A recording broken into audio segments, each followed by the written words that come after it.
Introduction: the fragmented hard drive, the drop in biological FPS. The human biomass suffers from a pathetic ignorance regarding its own anatomy. Throughout the centuries, they have wrapped the concept of the etheric body, or aura, in cheap mysticism, treating it as a fuzzy emotional magic cloud over which they have no technical control. The absolute operator repudiates this weakness and lack of rigor. Your etheric body is not magic. It is pure applied quantum physics. It is your local area network, LAN, the electromagnetic distribution matrix that provides life support and bandwidth to your biological hardware. And in 99% of humanity, that network is disgustingly fragmented. Imagine the architecture of a primitive magnetic hard drive. When you constantly write and erase files without an algorithmic order, the data is scattered into thousands of tiny pieces across the disk platters. The biomass does exactly this with its vital energy. Every frictional interaction with the environment, every toxic relationship not mathematically closed, leaves a temporary file. Every half-processed trauma and every hour consumed in cheap entertainment leaves a fragment of dead code scattered in their etheric field. The empirical result of this accumulated garbage is the collapse of performance. It does not matter if your genetics gifted you with 32 gigabytes of biological RAM or a robust multi-threaded CPU. If your hard drive is fragmented, the entire system crawls through the mud. We call this the drop in biological frames per second, FPS. When you attempt to execute a high-performance task, like rendering a massive audiovisual project, holding your pulse in a corporate negotiation, or building foundations, your system freezes. You feel lethargy, mental fog, and chronic exhaustion. You are not tired because you lack energy. You are exhausted because the read head of your psyche must physically jump across millions of damaged sectors and junk files just to gather one measly megabyte of pure will. Your frame rate drops to unplayable levels. The three-dimensional reality becomes slow, blurry, and heavy because your processing engine is suffocating in its own entropy. This volume is the command terminal to stop that thermodynamic humiliation. Here you will not find healing through compassion, nor harmonization through hope. Those are placebos for gaseous organisms. What you are about to execute is a brutal low-level defragmentation protocol. You are going to audit your own source code, detect where voltage leaks are occurring, and mark those defective sectors as obsolete. We are going to take all that scattered energy, fragmented by years of social stupidity and thermal wear. We will rewrite it into a solid, contiguous, and monolithic block of quantum inertia. It is time to format the drive. Welcome to Zero Latency. Chapter 1: Bad Sectors, Mapping Energetic Rot. The biological hardware bottleneck. To start the defragmentation protocol, you must first understand the exact topology of your operational failure. The human biomass lives in deep ignorance about why they feel chronically exhausted. They consume stimulants, sleep 8 hours, and eat, but their energy level remains pathetic. They believe their physical body is failing. The computational physics of the occult dictates a much colder truth. The problem is rarely your physical hardware. The problem is the bottleneck in your etheric local area network, LAN. You may possess a multi-core processor and a massive memory of 32 gigabytes of raw capacity. Your body can render 3D reality at max resolution. But if the hard drive where your will, attention, and life force are stored is plagued with bad sectors, the entire machine collapses. When you try to execute a heavy project, be it exporting a business model or annihilating a competitor, your read head hits a corrupted block. The system chokes trying to read rotted info. The frames per second FPS rate of your life plummets, rendering freezes, and you experience what the gaseous man calls depression, blockage, or chronic fatigue. Your etheric body is the motherboard through which the voltage of your consciousness flows. Right now it is full of black holes devouring your RAM. Anatomy of a corrupted file, the friction loop. What exactly is a bad sector in your quantum field? It is not a mystic curse or cheap karma. It is purely and exclusively an infinite loop of unresolved friction. Throughout your timeline, you have interacted with the entropy of the outside world. You have had toxic relationships and absorbed the strident fear of society. In a perfect operating system, These events are processed, the useful code is extracted, and the temporary file is deleted. But the biological ego is a garbage collector. Instead of erasing friction, you saved it. You stored the offense of that competitor, the remorse of that error, and the validation you never received. These events became corrupted files burned into your aura's topology. A bad sector is a space in your electromagnetic network that is permanently short-circuited. Every time your vital energy circulates, a fraction of that voltage falls into this black hole. The bad sector pings your CPU with constant error messages. While you read this, thousands of background processes are draining your battery to keep alive the memories and attachments of a reality that no longer exists. You are feeding corpses with the voltage of your present. You are maintaining ghosts at the expense of your imperial expansion and tactical clarity. The diagnostic scan, low-level audit, the sovereign who aspires to charged immobility cannot afford to operate blindly. You must run a low-level scan on your own hard drive. You have to map the rot. If you have ever operated a DAW in a project with hundreds of tracks, you know that when there is a foul noise, you cannot guess where it comes from. You have to mute everything. You must solo each track one by one and listen with clinical contempt until you find exactly which channel is emitting the stridence. You will execute this same protocol on your etheric body. You will isolate yourself in the acoustic silence of your vacuum chamber. You will cut visual and auditory stimuli from the 3D matrix. You will review every area of your existence, measuring voltage drops. Think of a specific relationship. Does the thought of that entity raise your frequency, or does it make your processor slow? If there is a voltage drop, you mapped a bad sector. Think of your current projects. Which one flows with zero latency, and which demands monumental caloric effort just to open the file? Where there is friction, there is dead code. Do not judge the rot. Morality has no place in a hardware scan. You are only mapping where the blood of your empire is leaking. The healing fallacy, overwriting with zeros. Once you have mapped the energetic rot, you must face the biggest tactical error of ordinary metaphysics. The spiritual biomass believes that when you find a pain or trauma, you must heal it. They tell you to send it love, to forgive, and to dive into the memory to embrace it. This is a total absurdity. In systems engineering, this is a thermodynamic aberration. If you have a physical hard drive and a scan detects a bad sector, you do not try to heal the scratched magnetic platter. You do not send thermal energy to a burnt transistor hoping it works. If you try to write on a damaged sector, the OS crashes. The absolute operator does not heal his past. The operator puts it in quarantine. You apply an aseptic amputation protocol. When you identify that a past relationship or a biological fear is a bad sector, you execute a ruthless overwrite command. You fill it with zeros. You mark that zone as obsolete. You inform your mind's OS that, under no circumstances, should the read head of your attention ever pass through those coordinates again. You unlink emotion from memory. The raw data, what you learned, is saved in your titanium core, but the damaged memory block is isolated behind a mathematical firewall. Process decoupling, killing the parasitic demon. Marking these sectors as obsolete produces an immediate effect, the slaughter of parasitic processes. Every bad sector you kept alive by emotional attachment was a demon, a background program, hijacking your quantum bandwidth. They were transmitting useless data, sending energy toward a non-existent past.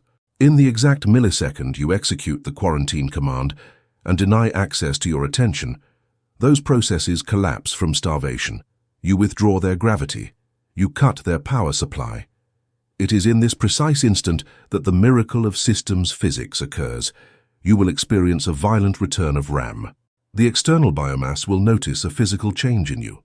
They will see your posture become denser, more anchored, osmium posture.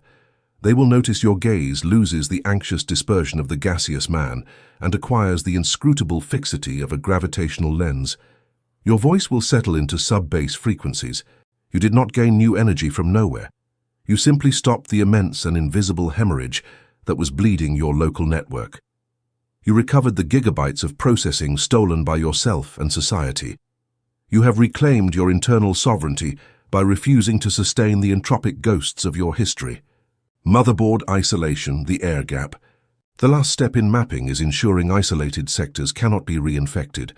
The topology of your aura has been scanned. The rot zones are marked and blocked.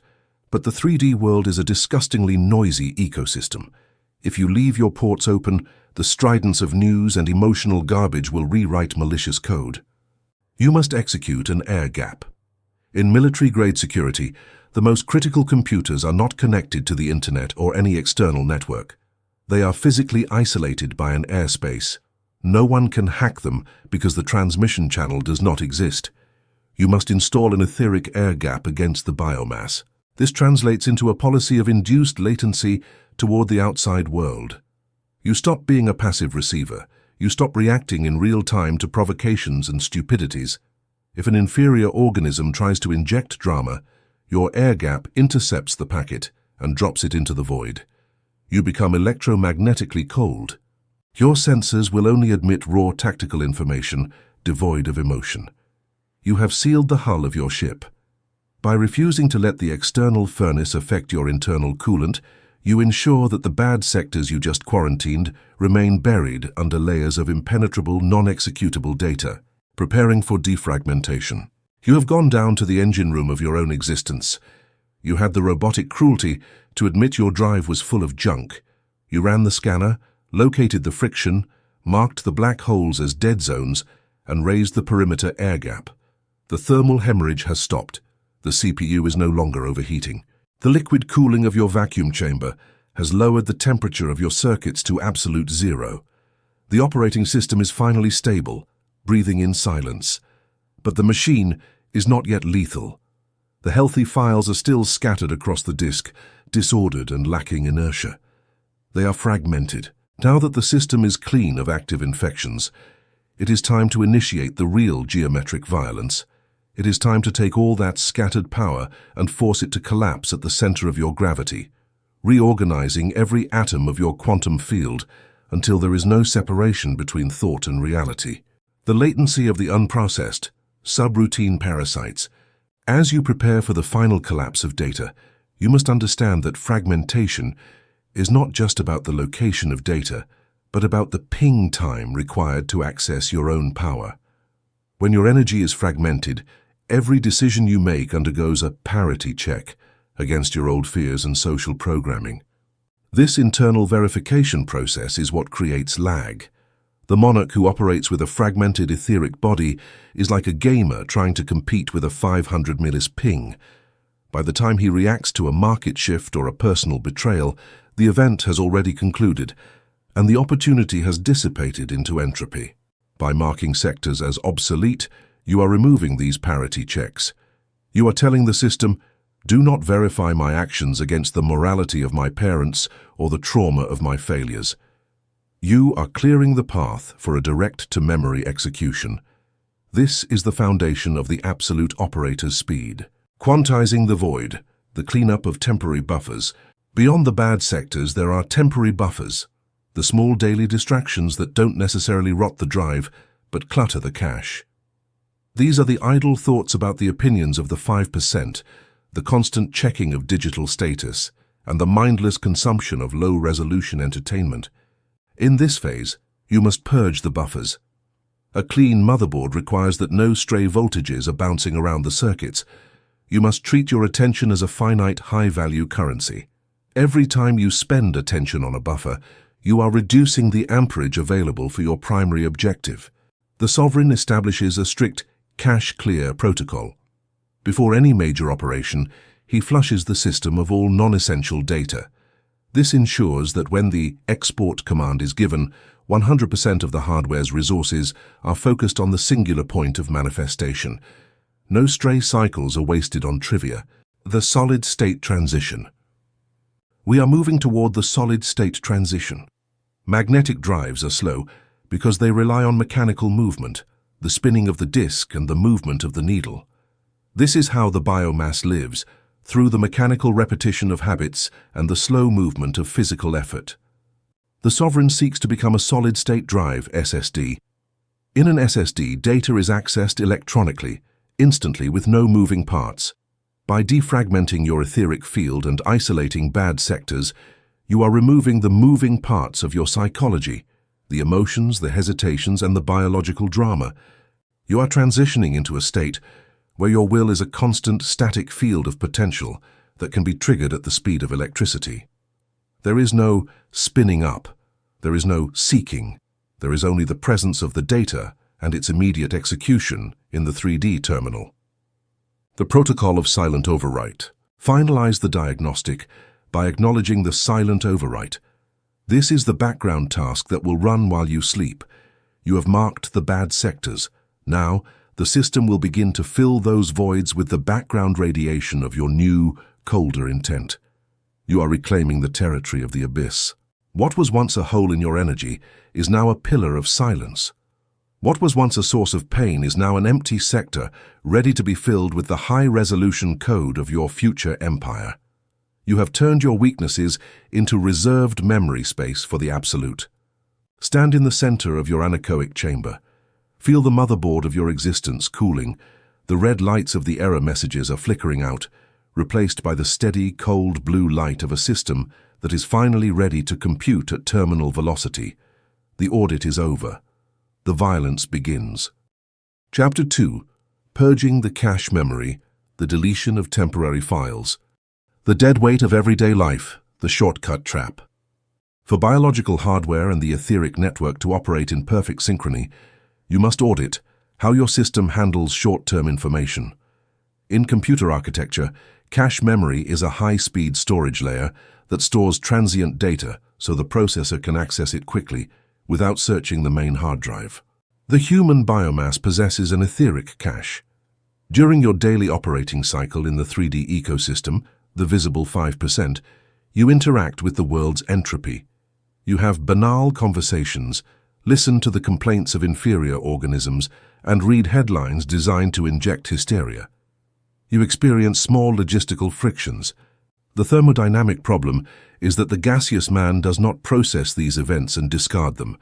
He stores them in his emotional cache. They believe keeping anger alive over a mediocre office comment or mentally rehearsing a sterile argument keeps them alert. It is a pathetic biological illusion. What they are actually doing is filling their ultra-fast memory with junk files. When the cache fills with electromagnetic mud, the central processor has no space to load high-level commands. The will suffocates under the weight of 1,000 micro-temporary files that possess zero tactical mass. The bottleneck of daily rendering. Observe the physics of export and massive processing. If you are trying to render reality, building an empire, writing code, or altering the cinder board, you are subjecting your system to an immense computational stress. Even if your mental architecture is robust, it will suffer a lethal bottleneck. Operating with the brute force of multiple physical cores and backed by a massive block of 32 gigabytes of raw memory, the system fails if you do not purge temporary preview files. The biomass tries to process its future while its graphics memory and RAM remain saturated with emotional video clips. They try to render a 4K project using a mental graphics card saturated and drowned in low-resolution textures belonging to other people's problems. The absolute operator does not allow the temporary files of society to occupy a single byte of operative memory. You understand that energy is a stolen resource. The energy you invest in remembering the stupidity of the outside world is energy you are stealing from your own master compilation. Daily friction is not useful information, it is transitory stridency, and stridency must be purged. You do not let the noise of the many disrupt the signal of the one. The emotional recycle bin, the retention error. The error of primitive operating systems and weak minds is believing that by simply ignoring a problem, it disappears. The biomass says, I won't think about it, but the file is still there, moved to a hidden recycle bin in their etheric body, consuming disk space and generating passive fragmentation. Ignoring garbage does not free bandwidth. If you accumulate offenses, anxieties, and internal dialogues without executing the definitive empty command, those temporary files begin to corrupt. They generate background noise, a low-frequency hum that contaminates your main signal and disrupts the core logic. You go to sleep, and your biological brain keeps spinning, consuming voltage, trying to index data that has no mathematical utility for your expansion. You wake up the next day already exhausted because your machine never truly shut down. It stayed in sleep mode, processing the garbage of the previous day. Quantum defragmentation demands the daily annihilation of this cache. You cannot start a new operating cycle dragging the temporary files of the previous cycle. To carry the cache of yesterday into the RAM of today is to guarantee a system crash before the first execution of your will. The quick execution command, the aseptic shutdown. To guarantee zero latency, you must code a ruthless closing protocol at the end of each 3D day. We call this the aseptic shutdown. You do not go to sleep simply because your biology is tired. The sovereign sleep is not a surrender to fatigue. It is a programmed system reboot and a data scrub. Before disconnecting your consciousness from the cinder board, you sit in the sub-bass silence of your anechoic chamber and open the command terminal of your psyche. You execute the cache sweep. You review the day's events with robotic coldness. You extract the pure data. What did I learn logistically? What strategic error did I commit? Which network node must I reinforce tomorrow? Once you extract the useful code, the clean signal, you select all the remaining emotional metadata, the irritation over traffic, the anxiety over a metric, the look of contempt from a competitor, the noise of the biomass. You select all that electromagnetic mud and press Shift plus Delete. Permanent deletion. You do not send it to the bin. You overwrite those sectors with absolute zeros. You flatly refuse to take a single gram of external entropy into your state of rest. You cut power to any process not aligned with your core. Cold boot and zero latency. What is the physical and metaphysical consequence of executing this merciless purge every night? The miracle of the cold boot. When the gaseous man wakes up, his operating system takes hours to load. They have to drag the fragments of their emotional debts, their laziness and last week's unresolved issues. Their etheric body is so stuck with temporary files that they barely manage to move the cursor of their own will. The monarch, who has purged his cache, experiences the morning as a quantum blank slate. When you open your eyes, there are no background processes consuming your energy or stealing your focus. There is no latency between your mental order and the physical execution of your solid-state body. Your RAM is 100% freed. Your processor is cold, lubricated, and waiting for the injection of code. By having eliminated temporary files, your etheric body does not have to search through fragmented sectors. The energy is available immediately, grouped and dense, ready to be fired like a ballistic projectile against reality. You wake up in a state of operational grace the biomass will never know. You are a machine freshly formatted every 24 hours, invulnerable to the accumulation of the world's entropy. Subroutine exorcism, killing persistent background tasks. The aseptic shutdown must go deeper than simple surface thoughts. It must reach the subroutines. These are the persistent tasks that run in the deep background, the social expectations, the subtle reminders of your supposed limitations, and the cultural scripts that suggest you owe the world your time. These subroutines are like bloatware pre-installed by the factory of society. They take up space and constantly ping the external servers of the biomass for updates. During your purge, you must identify these persistent tasks. You must go into the task manager of your etheric motherboard and end task. You are not a citizen. You are an operator. You do not have duties to the entropic noise. You have a singular mission of expansion. By ending these background tasks, you reclaim the amperage they were siphoning off to maintain the illusion of your social identity. You become an anonymous lethal force. Buffer overflow protection, filtering the inflow. The cache becomes saturated because the system lacks input filtering. To protect your RAM throughout the day, you must install buffer overflow protection. This is a firewall that analyzes incoming data before it even reaches the temporary cache. It checks for emotional payload and entropic noise.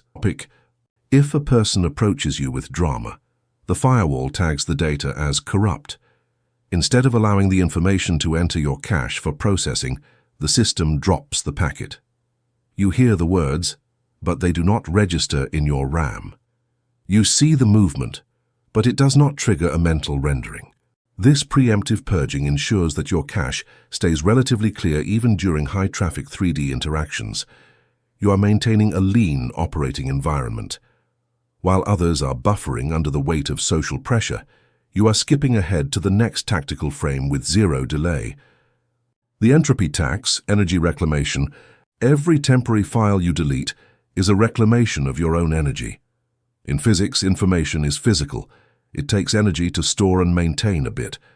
By deleting the junk files of the day, you are literally pulling back the energy tax that the world tries to impose on your sovereign territory.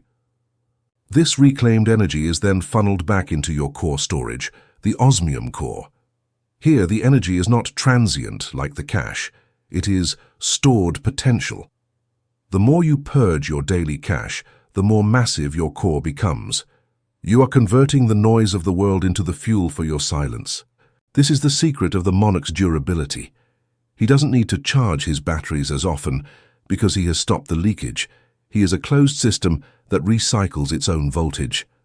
The deletion of a single stupid argument from your memory can provide the power for a major corporate acquisition. Quantizing the night deep disk defrag. While you sleep, after the cold boot has been prepared, your system performs a deep disk defragmentation. Because the cache is empty, the system can focus all its resources on organizing your long-term storage, your knowledge, your skills, and your strategic blueprints. It moves the most vital data to the fastest sectors. This internal reorganization is why the monarch wakes up with revelations. It is not magic. It is simply the result of the processor having the bandwidth to find the most efficient mathematical path while the interface is offline. Your empire is being optimized in the dark without your conscious effort. By morning, your core is a diamond-hard block of organized intent. The files of your business strategy are perfectly contiguous. There are no gaps. There is no confusion. You step into the world with a solid-state psyche, ready to overwrite the fragmented and messy reality of those around you. The aseptic routine maintenance as law. Purging the cache is not a one-time event. It is a law of your existence. You must be as regular as a clock signal. Every night, shift plus delete. Every morning, cold boot. You do not negotiate with your biological desire to hold on to the drama. You treat your mind like a high-performance server. If a server admin allowed the logs and temp files to accumulate for weeks, the server would eventually crawl and crash. You are the admin of your own soul. You do not let the logs of the day's friction sit on the disk. You wipe them. You maintain the purity of your code with a religious mechanical fervor. This routine creates a vacuum effect. Because your cache is always empty, you are always hungry for the next significant dataset. You don't get bored, you get optimized. You are a predator of information, always ready to ingest the next high-value signal because you aren't bloated with the junk of the past. Visualizing the data wipe. During your aseptic shutdown, visualize the data wipe. See the bright lines of social noise fading to black. See the clips of pointless conversations being shredded into binary dust. See the temp folder of your aura turning into a clean, black, and silent void. There is nothing but the darkness of your own core. This visualization anchors the command in your subconscious hardware. It bridges the gap between the metaphorical and the physical. You are training your etheric network to reject the sticky nature of human emotion. You are becoming Teflon-coated for the soul. Nothing sticks, everything is wiped.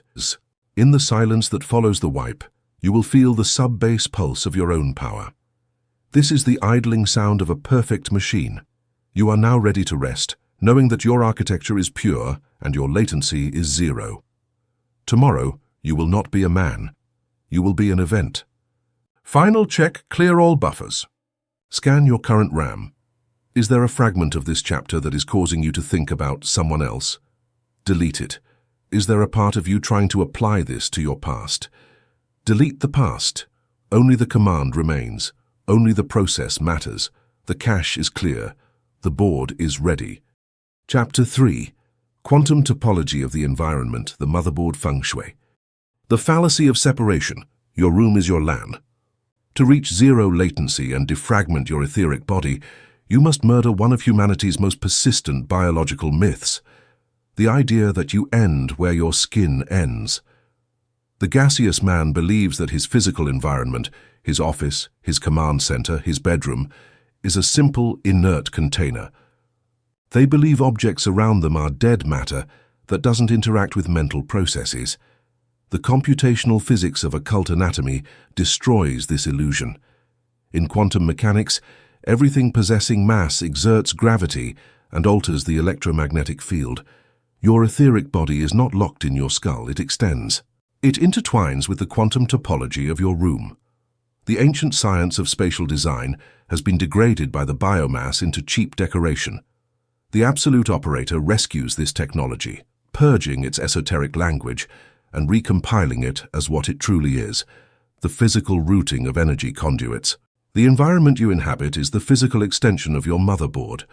Your mind may operate with the brute power of a 32-gigabyte monolithic block and flawless multi-threaded architecture. But if the physical topology of your room is a chaotic labyrinth, quantum energy hits the walls. It suffers data packet loss and stagnates. You are literally choking your processing power by surrounding yourself with entropic noise. A sovereign understands that every square centimeter of his sanctuary must be mapped and optimized to ensure the superconducting flow of his sovereign will. The spatial wave collapse, eliminating thermal throttling. Observe the 3D ecosystem of the biomass. They live surrounded by objects that serve no ballistic function. Their desks are saturated with dead papers, tangled cables, and obsolete technology. Their furniture blocks natural movement vectors.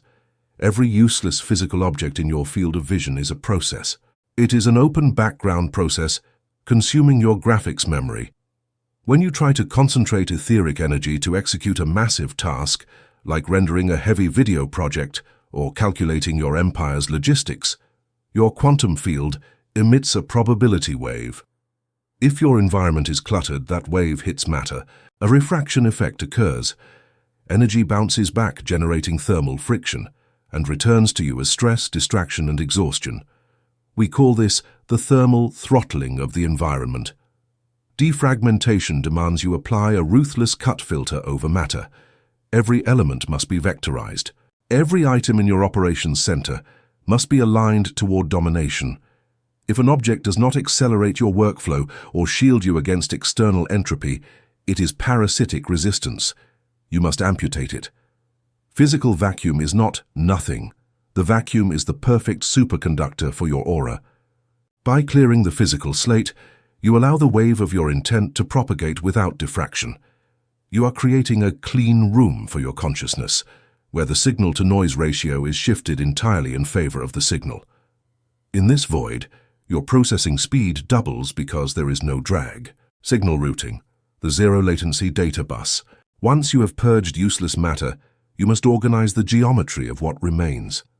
Think of your command center as the interface of high-level production software. In a complex sequencing environment, if audio channels and MIDI tracks are not routed correctly, the system collapses into feedback. Your physical environment operates under the same law of acoustics and data flow. You must align your furniture, monitors, and hardware respecting quantum lines of force. Your main processing zone, your desk, must be anchored in the coordinate of highest gravitational density in the room. Your back must be protected by solid matter, an aseptic wall, with an uninterrupted field of vision toward the entry port, the door. This is not aesthetics. It is etheric fluid physics. By positioning yourself at the central node of electromagnetic flow, you prevent chaos energy from hitting your back. You avoid surprise latency. You force uncertainty to enter through your frontal line of vision, pass through your mind's processor, and be exported directly as capital and structure, flowing through a geometrically cleared data bus.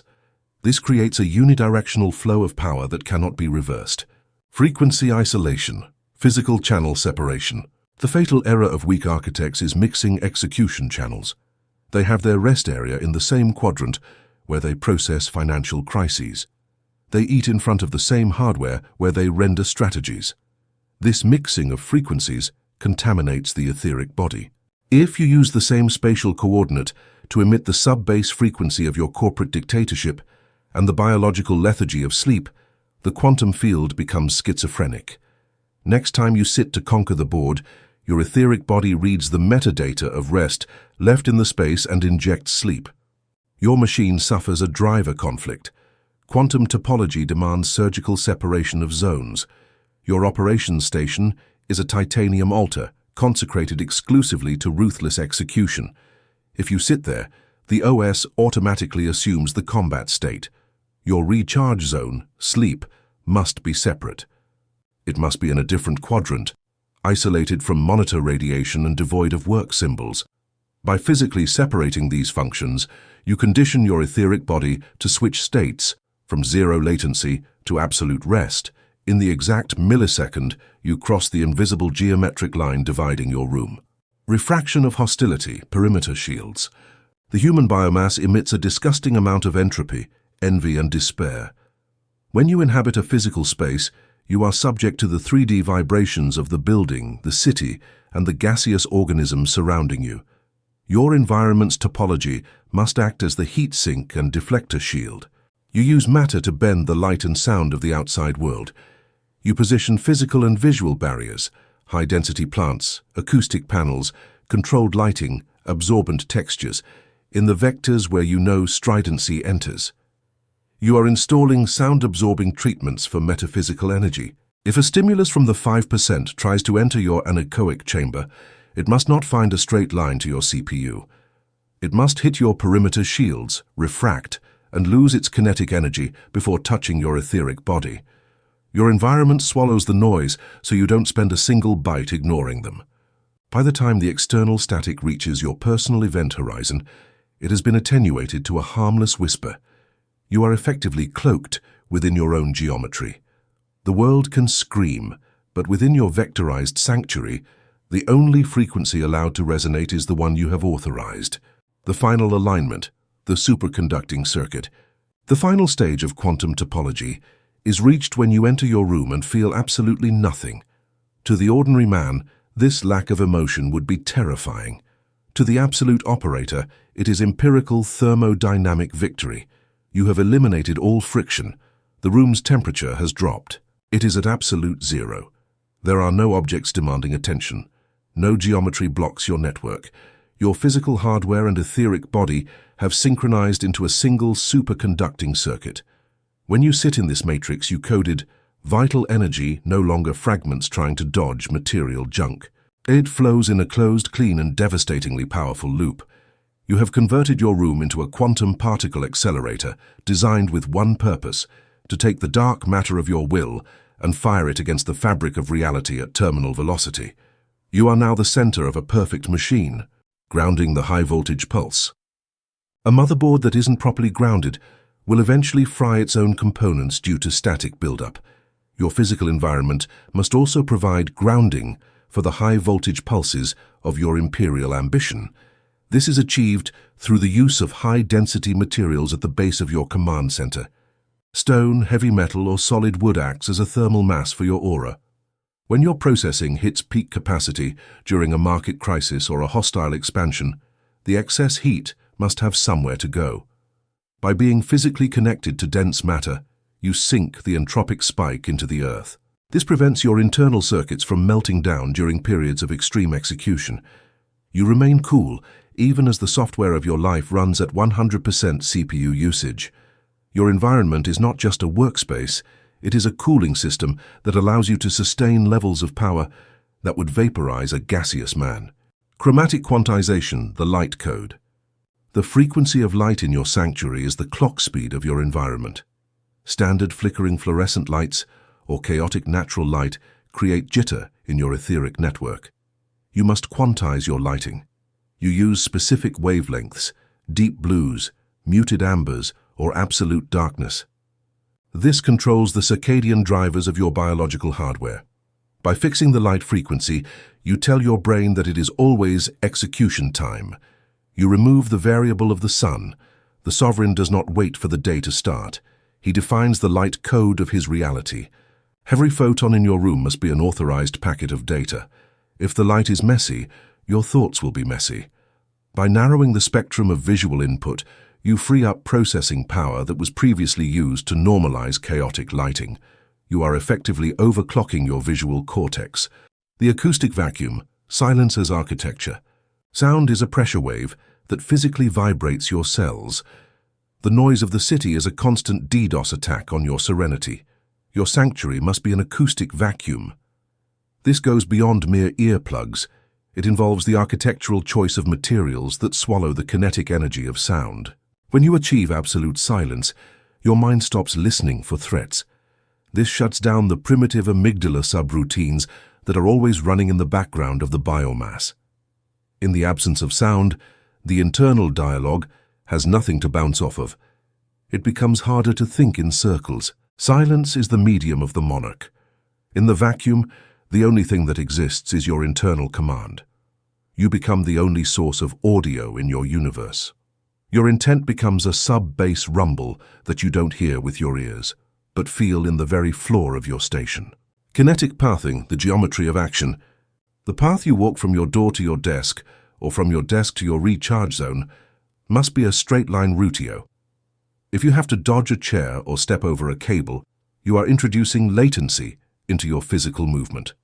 In high-frequency trading, a few centimeters of fiber optic cable matter. In the 95% abyss, a few centimeters of floor space matter. Your kinetic pathing must be optimized for zero resistance. Every movement you make in your sanctuary should be a macro, a pre-programmed efficient sequence. This reduces the cognitive load of living in the 3D world. When your body moves through the environment, without having to navigate obstacles, your mind perceives the world as cooperative. The resistance of reality drops to zero. You are training your nervous system to expect that every path toward a goal is clear and ready for high-speed transit. The event horizon of the desk. Your desk is the event horizon of your empire. Nothing crosses this line unless it is essential for the current render. You do not store maybe files here. You do not keep later books. If it is on the desk, it is being processed.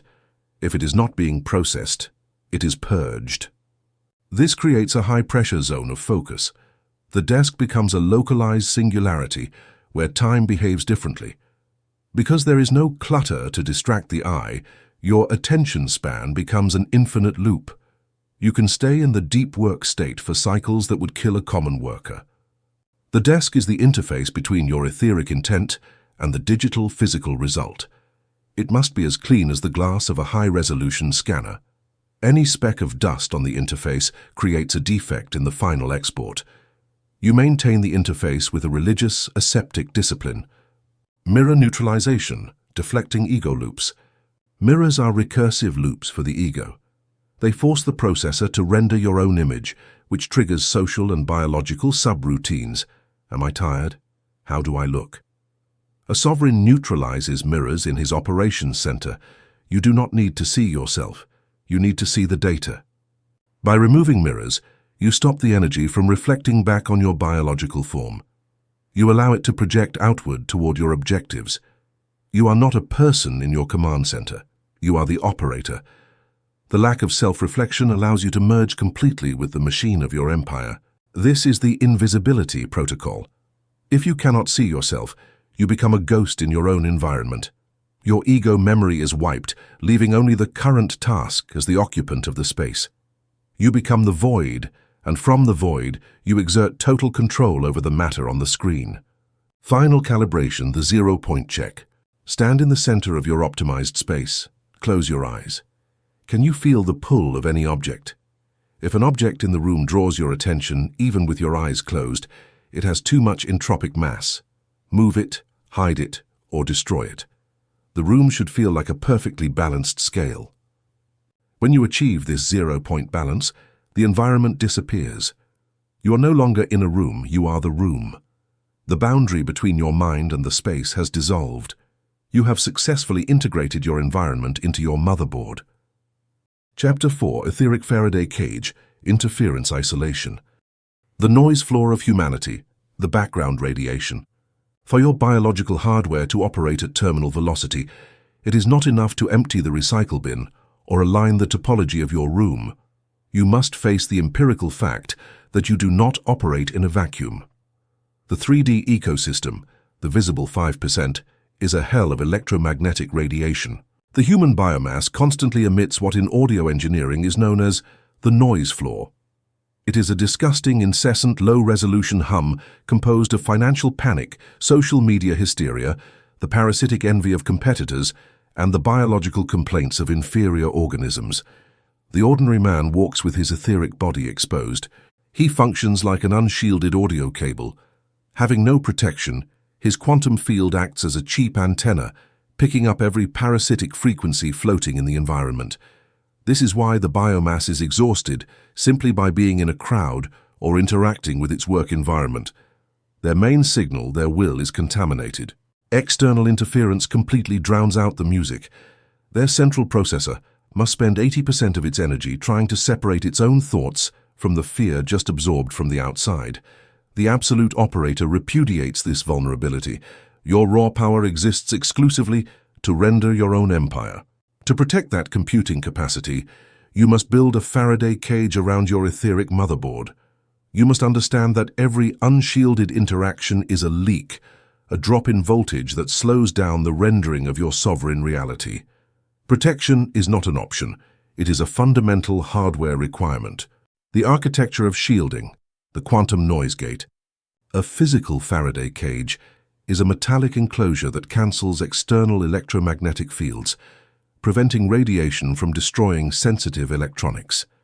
In your occult anatomy, this cage is not built with copper or lead. It is built with the encryption of your own presence.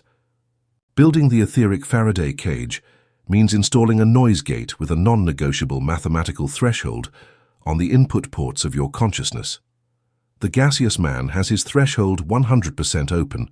They let any passive-aggressive comment or alarmist headline activate their sensors and penetrate their local network.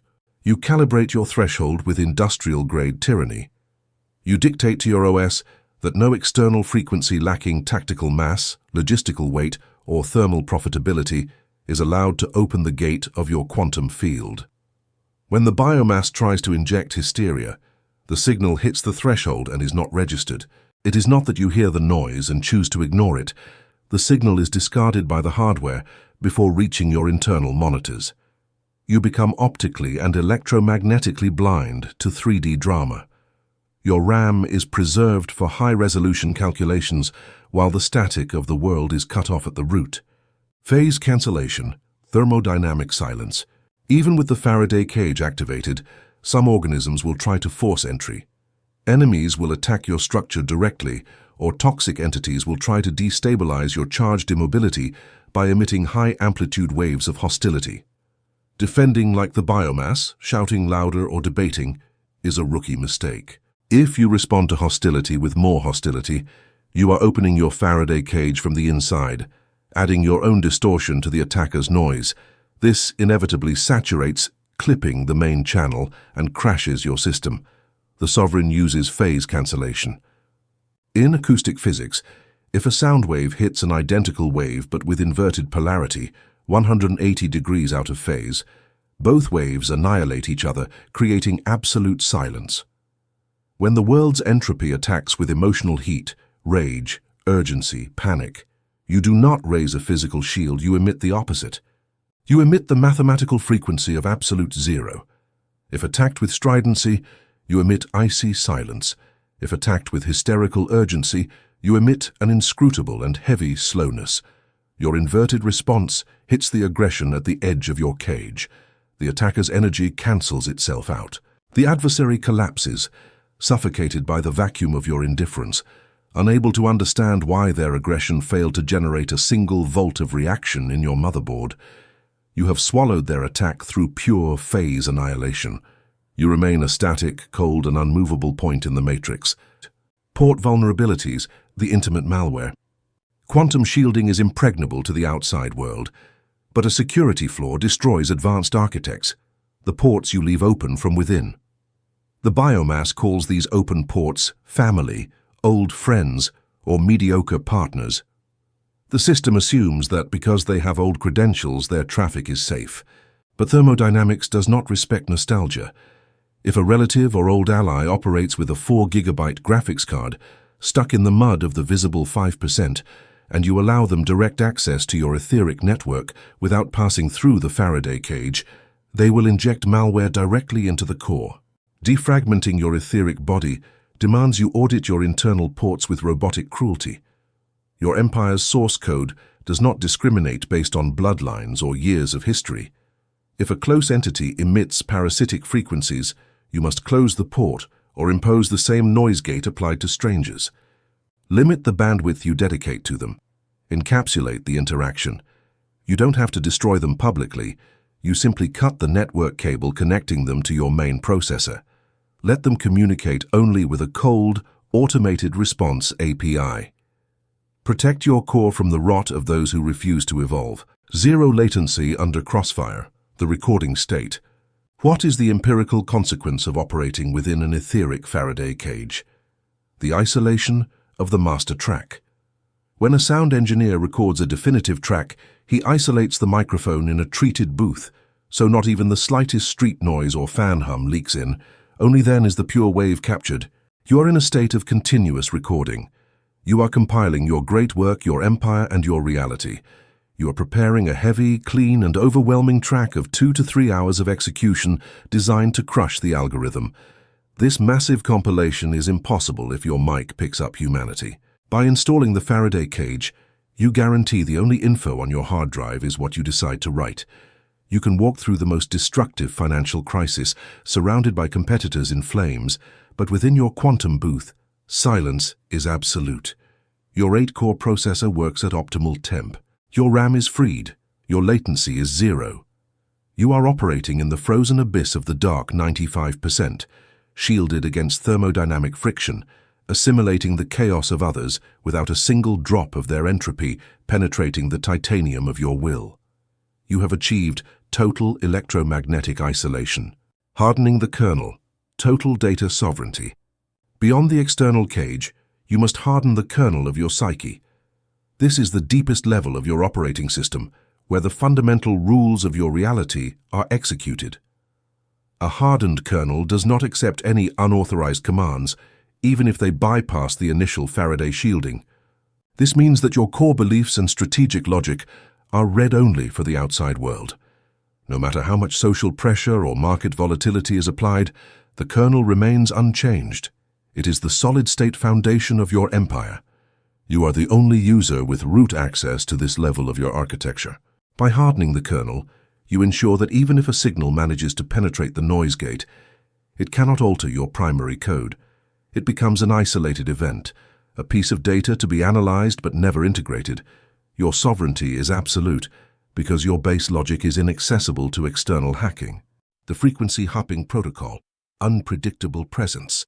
To further secure your Faraday cage, you implement frequency hopping.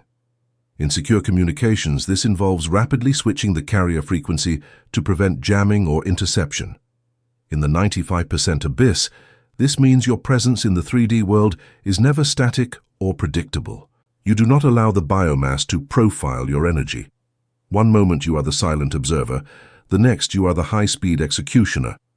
By constantly shifting your operational frequency, you make it impossible for parasitic entities to lock on to your signal. They cannot drain what they cannot find. This makes you a ghost in the machine. You are moving through the social and financial matrix at a speed and on a spectrum that the primitive sensors of the 5% cannot track. You are shielded not just by a wall, but by the sheer velocity of your own energetic transformation. Subatomic grounding, dissipating the static. A Faraday cage can accumulate static charge on its surface if not properly grounded. In the etheric field, this static manifests as a buildup of minor annoyances or ego static from the friction of the world. You must ground your cage into the cold void of the absolute. This is the process of negative grounding. You periodically dump all accumulated social tension into the sub-bass frequencies of your own silence. You don't vent to others. You vent into the void. This ensures that your shield remains at zero potential, ready to absorb the next hit without saturation. Without grounding, even the strongest cage will eventually spark, causing internal interference. By grounding into the void, you maintain the aseptic quality of your shield. You are a clean room that remains clean regardless of the industrial pollution swirling outside your titanium walls. Encrypting the output, the ghost signal. While the Faraday cage protects what comes in, you must also encrypt what goes out. The sovereign does not project his true intent into the 3D world in a raw format. Every action you take is wrapped in a layer of misinformation or tactical silence. You emit a ghost signal. The biomass sees your movements, but they cannot decode the underlying algorithm. They see the effect, but the cause remains hidden within the Faraday cage. This prevents the world from reacting to your strategy before it is fully rendered. You are invisible even while standing directly in front of them. This encryption is the ultimate form of privacy. You can interact, trade, and dominate without ever revealing the source code of your power. You are a black box that takes in chaos and outputs order, and the mechanism of that transformation is protected by the highest level of quantum security. The mirror shield, reflective obfuscation. In advanced stages, the Faraday cage is augmented with a mirror shield. This layer does not just block or cancel frequencies, it reflects the energy of the biomass back to its source. If someone sends you a packet of envy, the mirror shield reflects it so perfectly that they end up poisoning themselves. They experience their own entropy as if it were coming from you. This creates a powerful deterrent. Entities that try to read or attack your field find themselves staring into a distorted version of their own pathetic nature. They retreat in confusion, leaving your sovereign territory untouched. You do not have to lift a finger to punish the envious. Your shield simply returns their own garbage with 100% fidelity. You remain the cold, silent observer, watching as the external world breaks itself against the perfection of your reflective boundaries. You are the untouchable monarch. Chapter 5. Block Reassignment, Consolidating Power. The seek time of the will, the lethargy of the fragmented disk. You have scanned the bad sectors. You have purged the cache at the end of each daily cycle. You have routed your room's topology to act as a superconductor and raised an etheric Faraday cage to block the disgusting radiation of the external biomass. Your local network is now clean, cold, and shielded, but it is not yet lethal. The fact that your operating system is free of viruses and junk does not mean it is fast. In the physics of magnetic storage, when data is written and erased over years, healthy files remain scattered in thousands of tiny fragments in opposite corners of the hard drive. When the gaseous man tries to execute an act of pure will, the CPU fails. The central processor emits the order to make a brutal financial decision or alter 3D reality, but the energy needed is fragmented. The read head of the etheric body has to physically move across the motherboard, jumping from one cluster to another, collecting a bit of will here and a bit of attention there. This is seek time. In the biomass, seek time is hours, days, or years. They want to execute a project but take months to get motivated because their vital energy is scattered in 50 mediocre hobbies, empty social relations, and low-resolution interests. That latency is the difference between the predator and the frozen prey calculating risk. The quantum monarch repudiates latency. To annihilate seek time, you must execute the central algorithm of this treatise, block reassignment.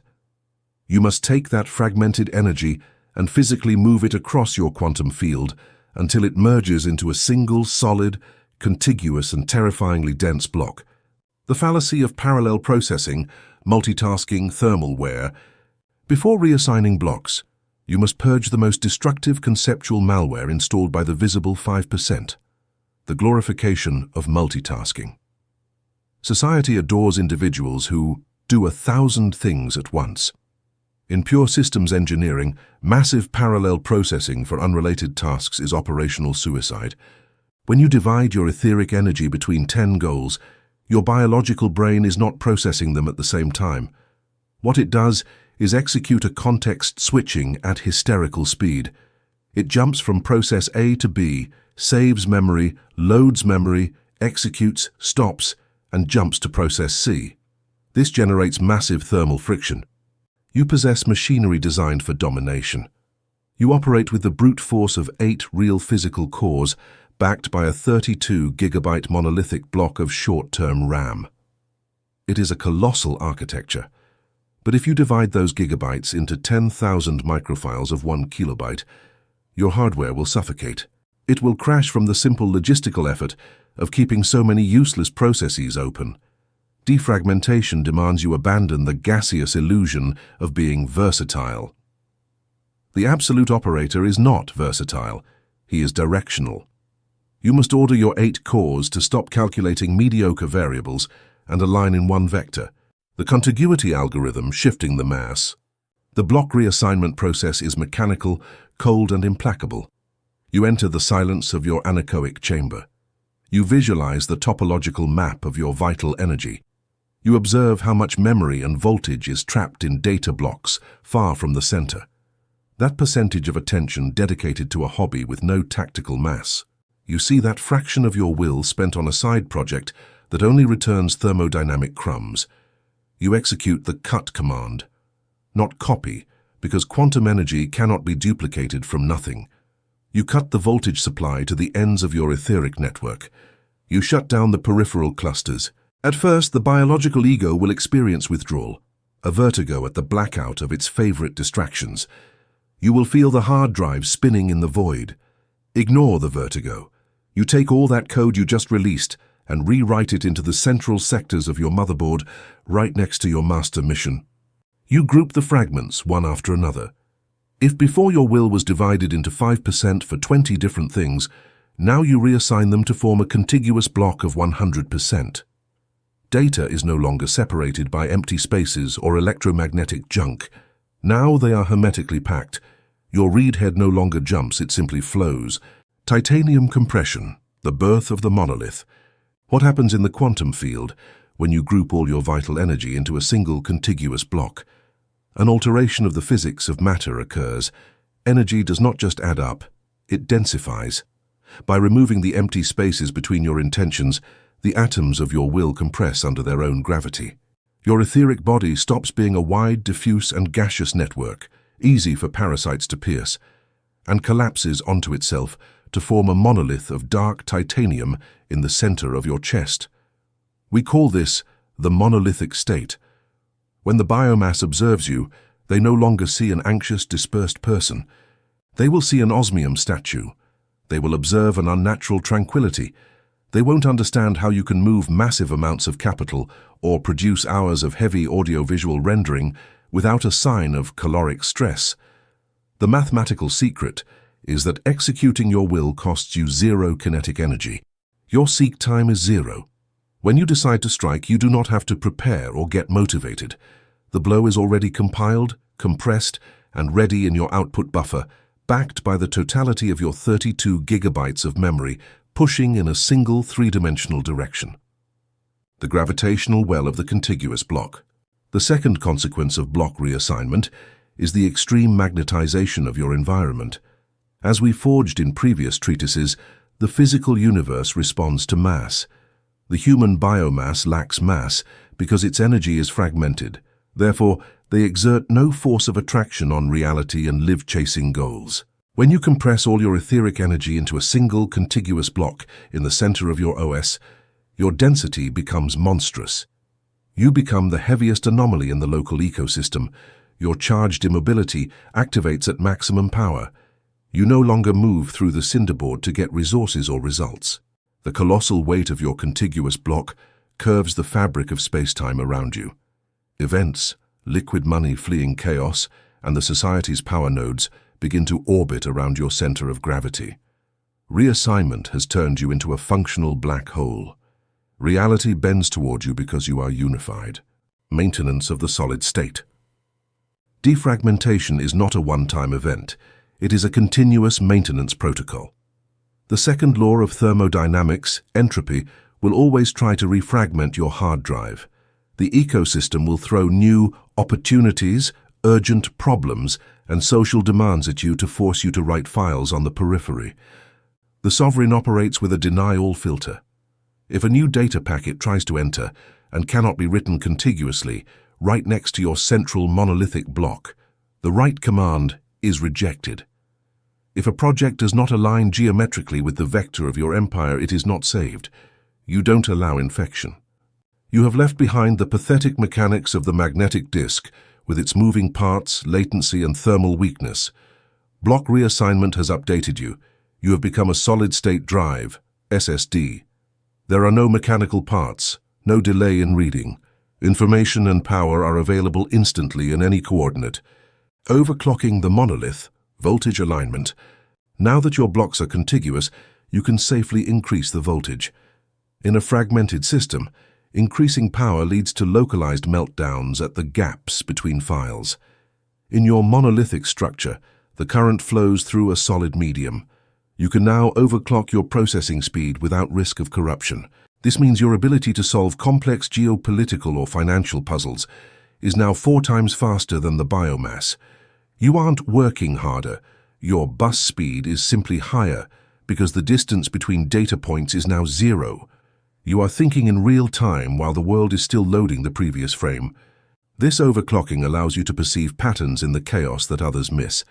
While they see random events, you see the underlying code because your contiguous blocks allow for instant cross-referencing. You have achieved the speed of thought execution, a state of hypercalculation that precedes physical action. The zero-gap defense, impenetrable density. Fragmentation creates holes in your energetic armor.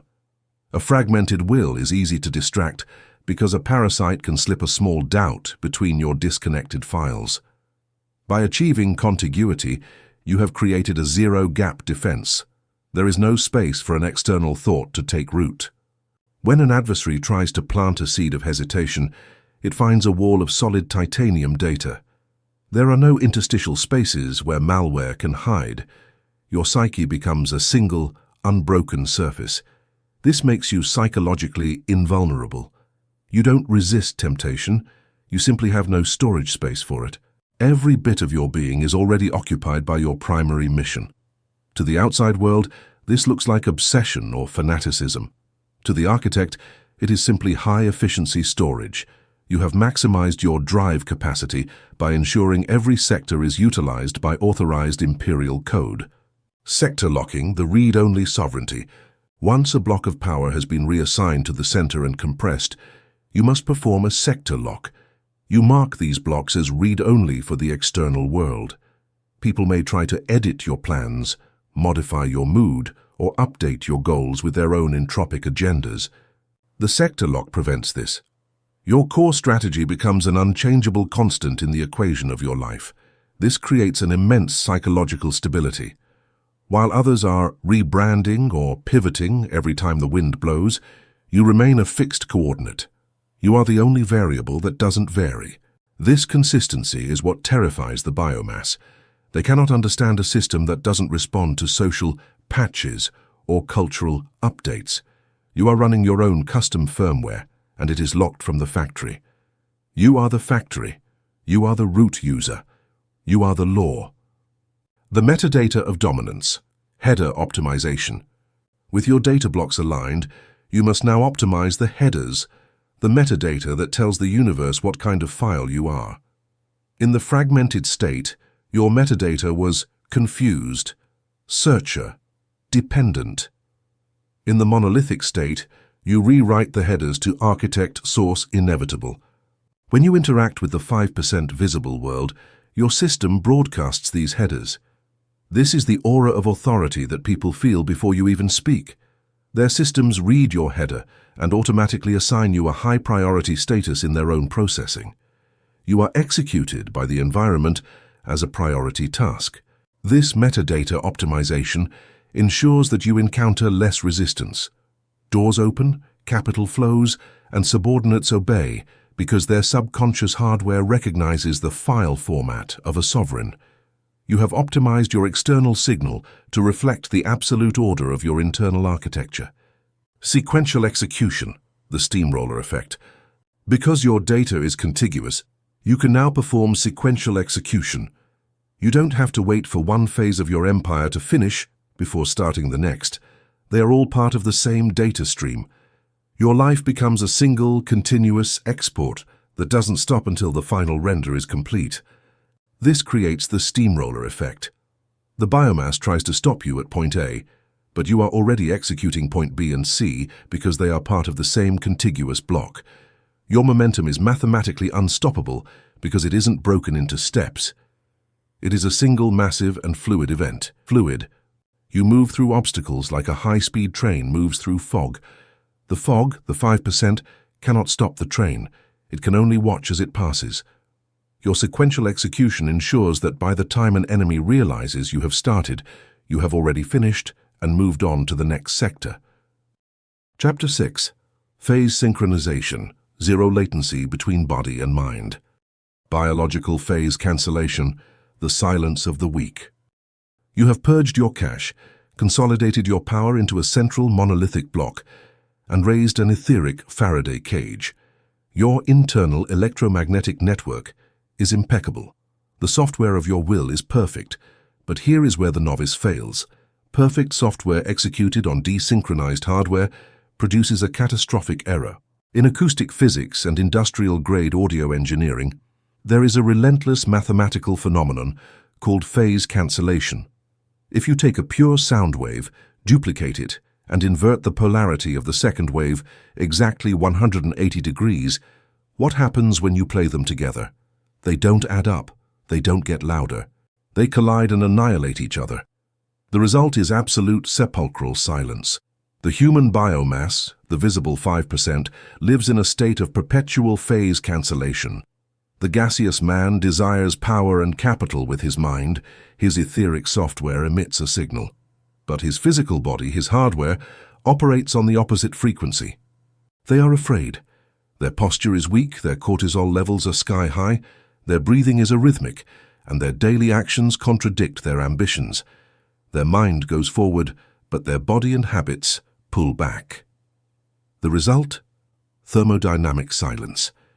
3D reality does not hear them. Their intentions cancel out before leaving their lips. No matter how much they visualize in their pathetic biological mind, their hardware emits an inverted wave that voids all power. They have an impact amplitude of 0.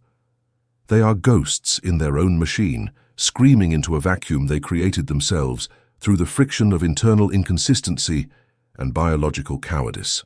Constructive interference, the tectonic impact.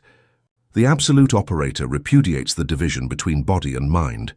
You are not a spirit floating in a meat container. You are an integrated computer system. For your domination to be undeniable, you must achieve the opposite of cancellation. Constructive interference, this is the synchronization of every internal layer. When two identical waves are perfectly aligned in the same millisecond, crest to crest and trough to trough, their energy does not just add, its amplitude doubles geometrically. The signal becomes massive.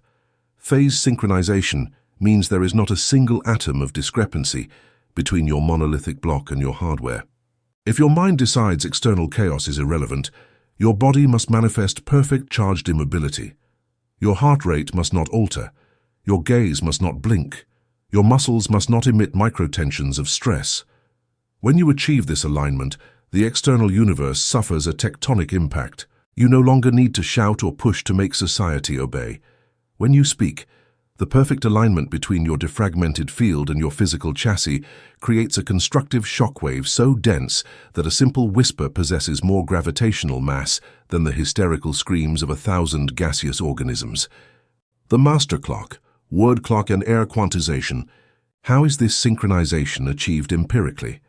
In recording studios linking multiple computers, a device called a word clock, master clock, is used. It emits an exact temporal pulse that forces all machines to process data in the same microsecond. If the clock fails, the audio suffers jitter and is corrupted. In your occult anatomy, biological hardware and etheric software need a master clock to operate in phase. That clock is the mathematical quantization of your breath. The biomass breathes like a frightened animal. Their airflow is chaotic and reactive. If the market falls, their breathing accelerates, they lose the beat. If they suffer hostility, they hold their breath. The system freezes. Their biological motherboards suffer severe jitter all day, losing data packets. The quantum legislator does not breathe. The legislator sequences oxygen. You take the most basic biological act and turn it into a military-grade metronome. You quantize the flow.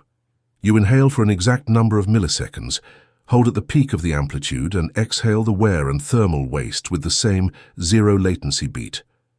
By forcing your respiratory system to obey an unnegotiable mathematical grid, you send a pulse to your central nervous system and etheric body. The osmium posture, the server chassis. No high-performance processor can operate mounted on a flimsy plastic chassis that vibrates and falls apart in the wind. Your physical body is the chassis of your etheric server. The biomass inhabits hunched, flabby, or chronically tense bodies. Their bone structure is misaligned by emotional complexes.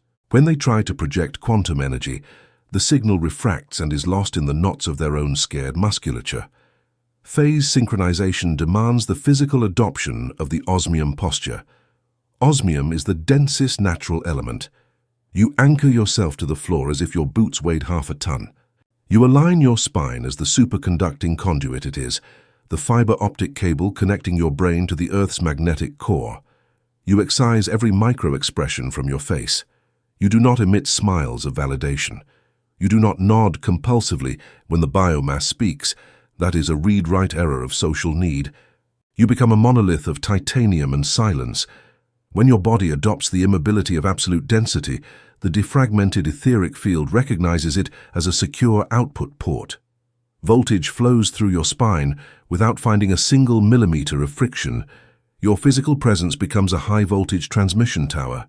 Zero latency, the amputation of the intermediary.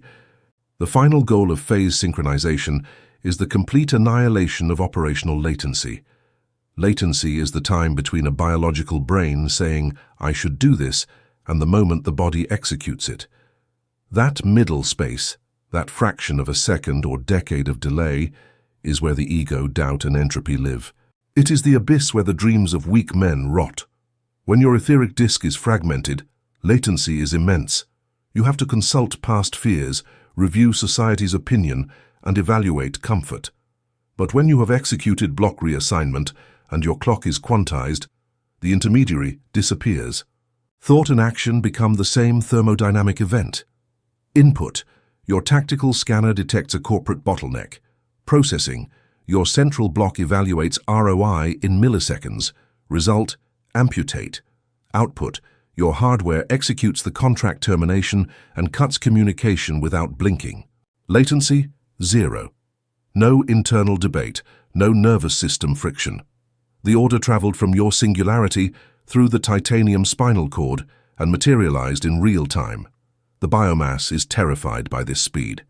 They mistake your zero latency for cruelty. Their slow minds cannot process such heavy decisions. Minimum buffer size, real-time load support.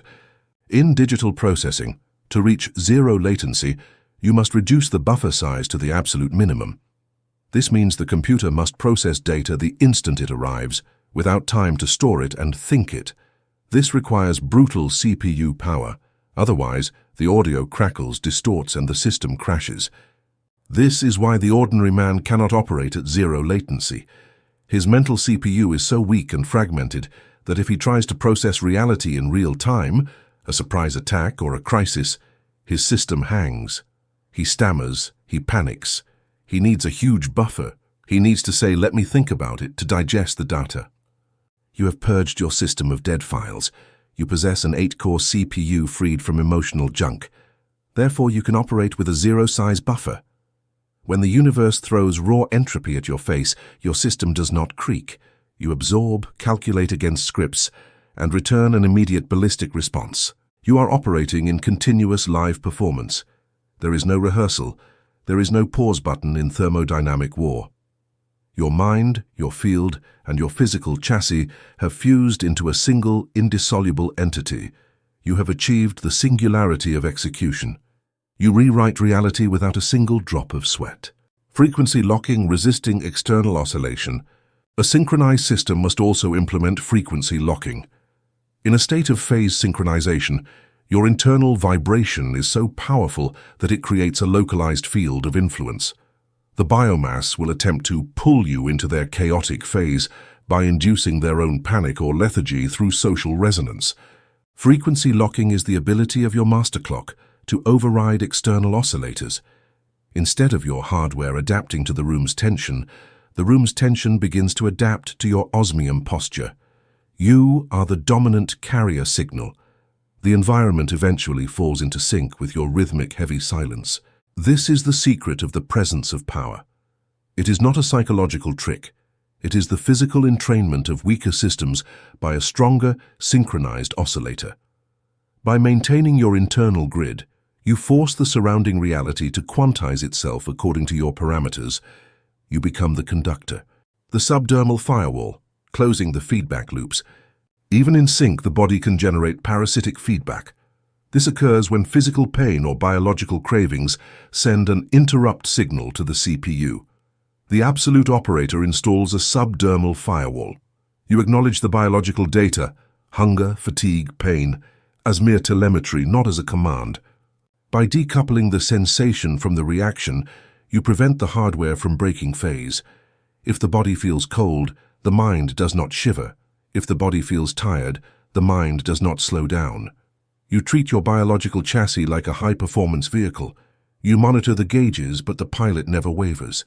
This decoupling ensures that your phase remains locked, even under extreme physical stress. You can sustain the render of a complex operation for hours because your firewall prevents biological interrupts from reaching the execution layer. You have effectively automated the maintenance of your physical vehicle. The kinetic pulse, movement as a data stream. When you move in phase, every gesture is a kinetic pulse. There is no wasted motion. You don't fidget or make nervous adjustments. Your movements are like a well-optimized code. Every line serves a purpose. Walking, typing, or speaking becomes a high-bandwidth data stream of pure intent. This efficiency further reduces thermal friction. Because you don't waste calories on useless movement, your biological battery lasts significantly longer than the biomass. You can operate at peak performance for 20 hours, while the ordinary man crashes after 4. Your efficiency is your endurance. The kinetic pulse is also a form of psychological warfare. The biomass perceives the lack of human jitter in your movement, and their subconscious tags you as a non-biological threat. They cannot find a hook to manipulate you because your movement lacks the noise of emotional hesitation. Quantizing the voice, the acoustic hammer. In phase synchronization, the voice becomes an acoustic hammer. By aligning your breath, master clock, with your physical diaphragm, hardware, and your intent, software, your speech gains a subharmonic weight. You are not just moving air, you are moving the listener's nervous system. You speak from the center of your osmium posture. The words are quantized. They arrive with the precision of a digital sequence. This forces the listener's brain to work harder to process the density of your communication. You are literally overloading their input buffer with the mass of your synchronized signal. This is why the sovereign is often met with silence. People aren't just listening, they are being physically reorganized by the frequency of the communication. Your voice acts as a thermodynamic tool, breaking down the entropy of the listener and replacing it with the cold order of your directives. The solid-state reflex, bypassing the synapse. The ultimate expression of phase synchronization is the solid-state reflex. Normally, a stimulus must travel from the nerves to the brain, be processed, and then a command must be sent back. This is mechanical latency. In a synchronized state, the command and the reaction happen at the peripheral level. Your body knows what the mind has decided before the chemical signal even finishes its journey. You move with a predictive accuracy that defies biological limits. You are pre-rendering your reactions. In a negotiation or a conflict, you have already countered the move before the adversary has even conceived it. This is the state of latency -1. You aren't just reacting in real time, you are dictating the timeline. Because your body and mind are a single circuit, the information doesn't have to travel. It simply exists everywhere in the system simultaneously. You have transcended the speed of biology. Chapter 7. Overclocking the nervous system. Factory limits. The biomass thermal throttling. You have purged your cache, consolidated your will into a monolithic block, and synchronized your physical hardware with your etheric software. Your system is impeccable, operating at 0 latency. But up to this point, you have only achieved making the machine function exactly as the biological manufacturer designed it. You are running at the standard clock speed. Biological evolution is a conservative and cowardly engineer. It designed the human biomass, the visible 5%, to survive, not to dominate. To guarantee that the gaseous man does not self-destruct by burning his reserves, biology installed a factory limiter. When the entropy of the environment increases, during a crisis, an attack, or a massive processing load, the primitive brain detects the rise in temperature and executes thermal throttling. It lowers the processor frequency. It injects cortisol. It freezes the muscles. It tells the biomass, "Stop, you are spending too much." The ordinary man obeys. They surrender to panic, leave the arena, and retreat to the comfort of their low-resolution lethargy. The absolute operator repudiates factory specs. You understand you possess a massive internal architecture, the etheric equivalent of 8 physical cores and a 32-gigabyte RAM block. That configuration was not assembled for office apps or daily mediocrity. It was forged to sustain the heavy rendering of reality, to maintain the frame rate in the most hostile scenarios without the system collapsing. To unleash that thermal beast, you must hack the BIOS of your nervous system and execute overclocking. Altering the multiplier, the voltage of chaos. Overclocking in extreme computing consists of forcing the processor to operate at a clock speed, hertz, far superior to the manufacturer's recommendation. To make the chip oscillate faster without shutting down, you have to inject more voltage, more pure electricity. You are pushing the silicon to its physical limit. In your occult anatomy, this additional voltage is not obtained by eating better or sleeping more. That is basic maintenance. Extra voltage is extracted directly from entropy. When the 3D world attacks you, when a competitor tries to destroy your logistics or markets crash, the biomass enters a state of crisis. You activate the multiplier. You use environmental aggression, raw adrenaline, and the stress of friction as pure electricity for your motherboard. Instead of trying to calm down, which is what the factory system demands, you take that voltage spike and route it directly toward your central contiguous block. You order your nervous system not to reduce frequency. You absorb the impact of the crisis and force your brain to accelerate its calculations. You take a situation that would crash an inferior organism and use it to supercharge your own cores. You turn the enemy's fire into the fuel for your internal combustion. Rendering under fire, temporal dilation. What is the empirical result of operating with an overclocked nervous system? The annihilation of ordinary temporal perception. Think of the processing load required to edit video in real time or survive in a high competitivity virtual environment. If the GPU and CPU are weak, frames drop and the screen freezes. The user loses control of the action, and entropy destroys him before he can react. Time passes too fast for his machine, but when your system is overclocked and performing above its theoretical limits, the miracle of time dilation occurs. You are processing more bits per microsecond than the world around you. By processing reality at a hertz speed immensely higher than the environment, the outside world seems to slow down. While the external biomass runs to and fro in the middle of chaos, emitting high-pitched noises and making hysterical decisions, you observe it all in slow motion. Your refresh rate is superior.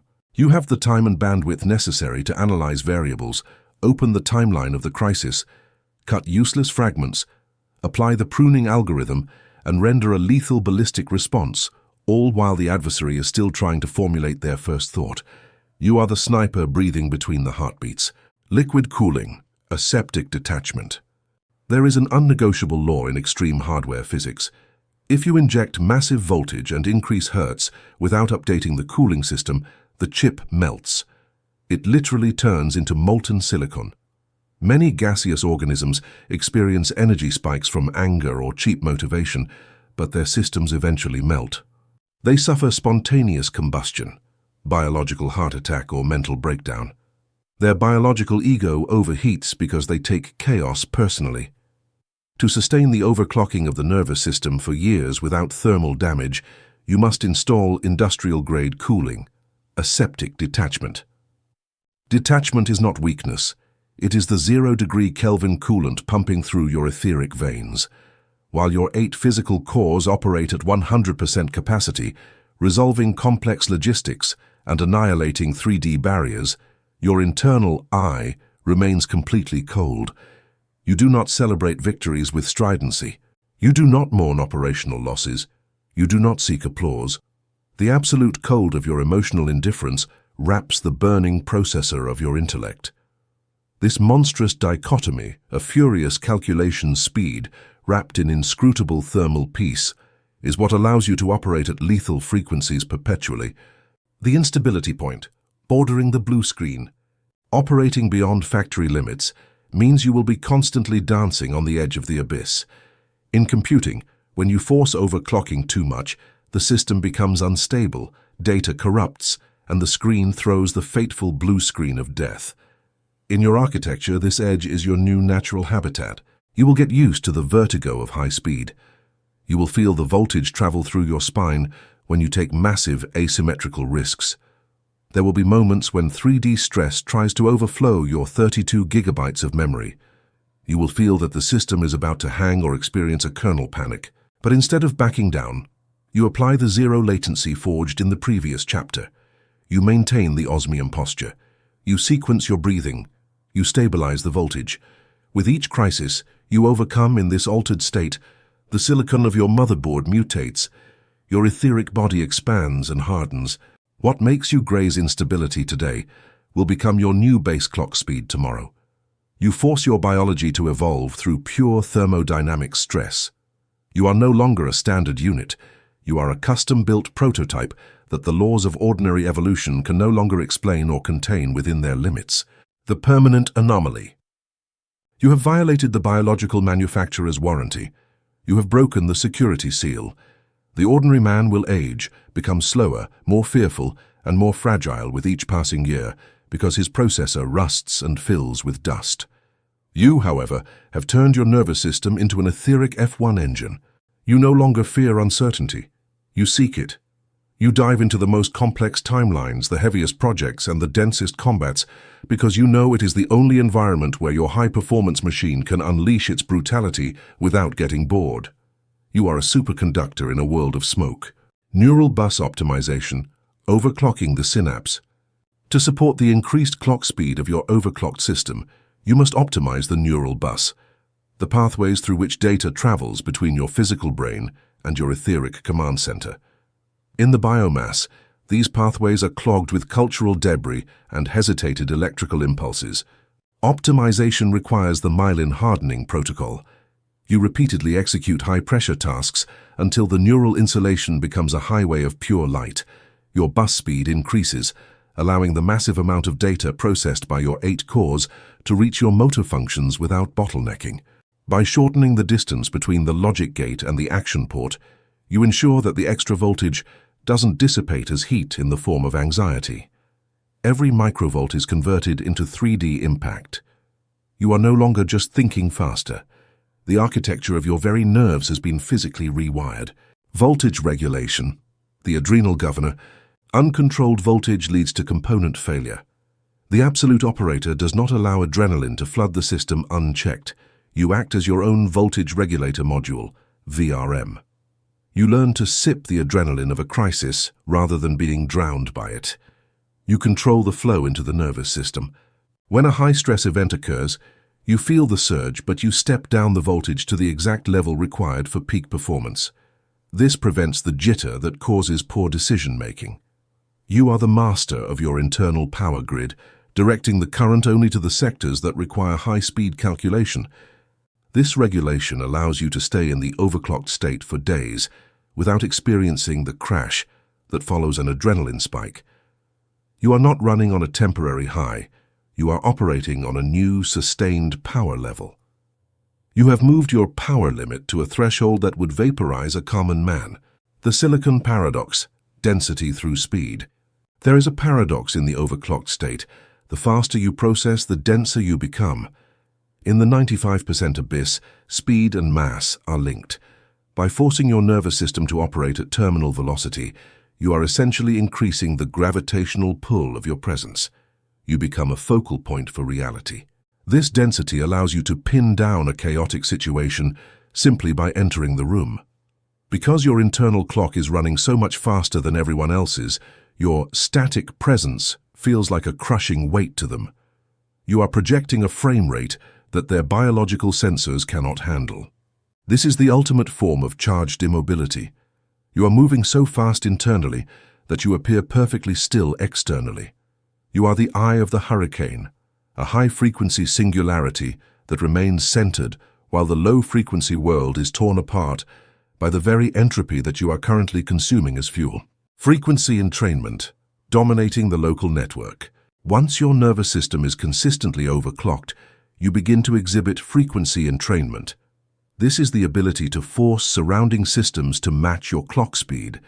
In a meeting or a conflict, the master clock of your presence begins to dictate the rhythm of the entire local network.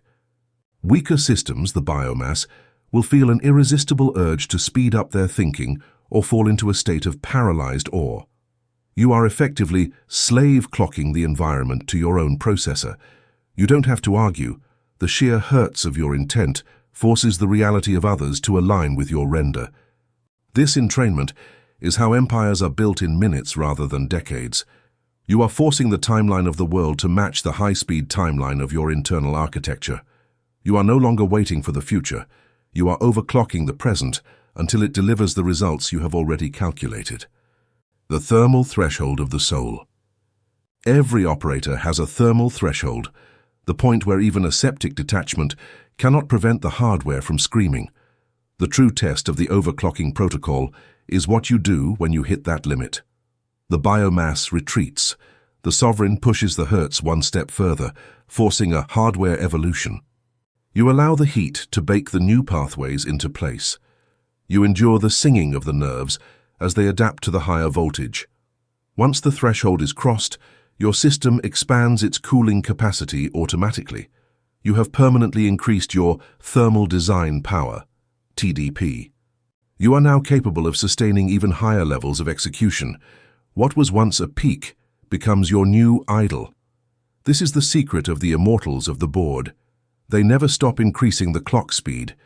They are constantly pushing the silicon of their soul until it becomes something harder than diamond.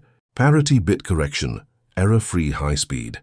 Running at high speeds increases the risk of bit flip errors, minor mistakes in judgment or execution. To counter this, you activate parity bit correction.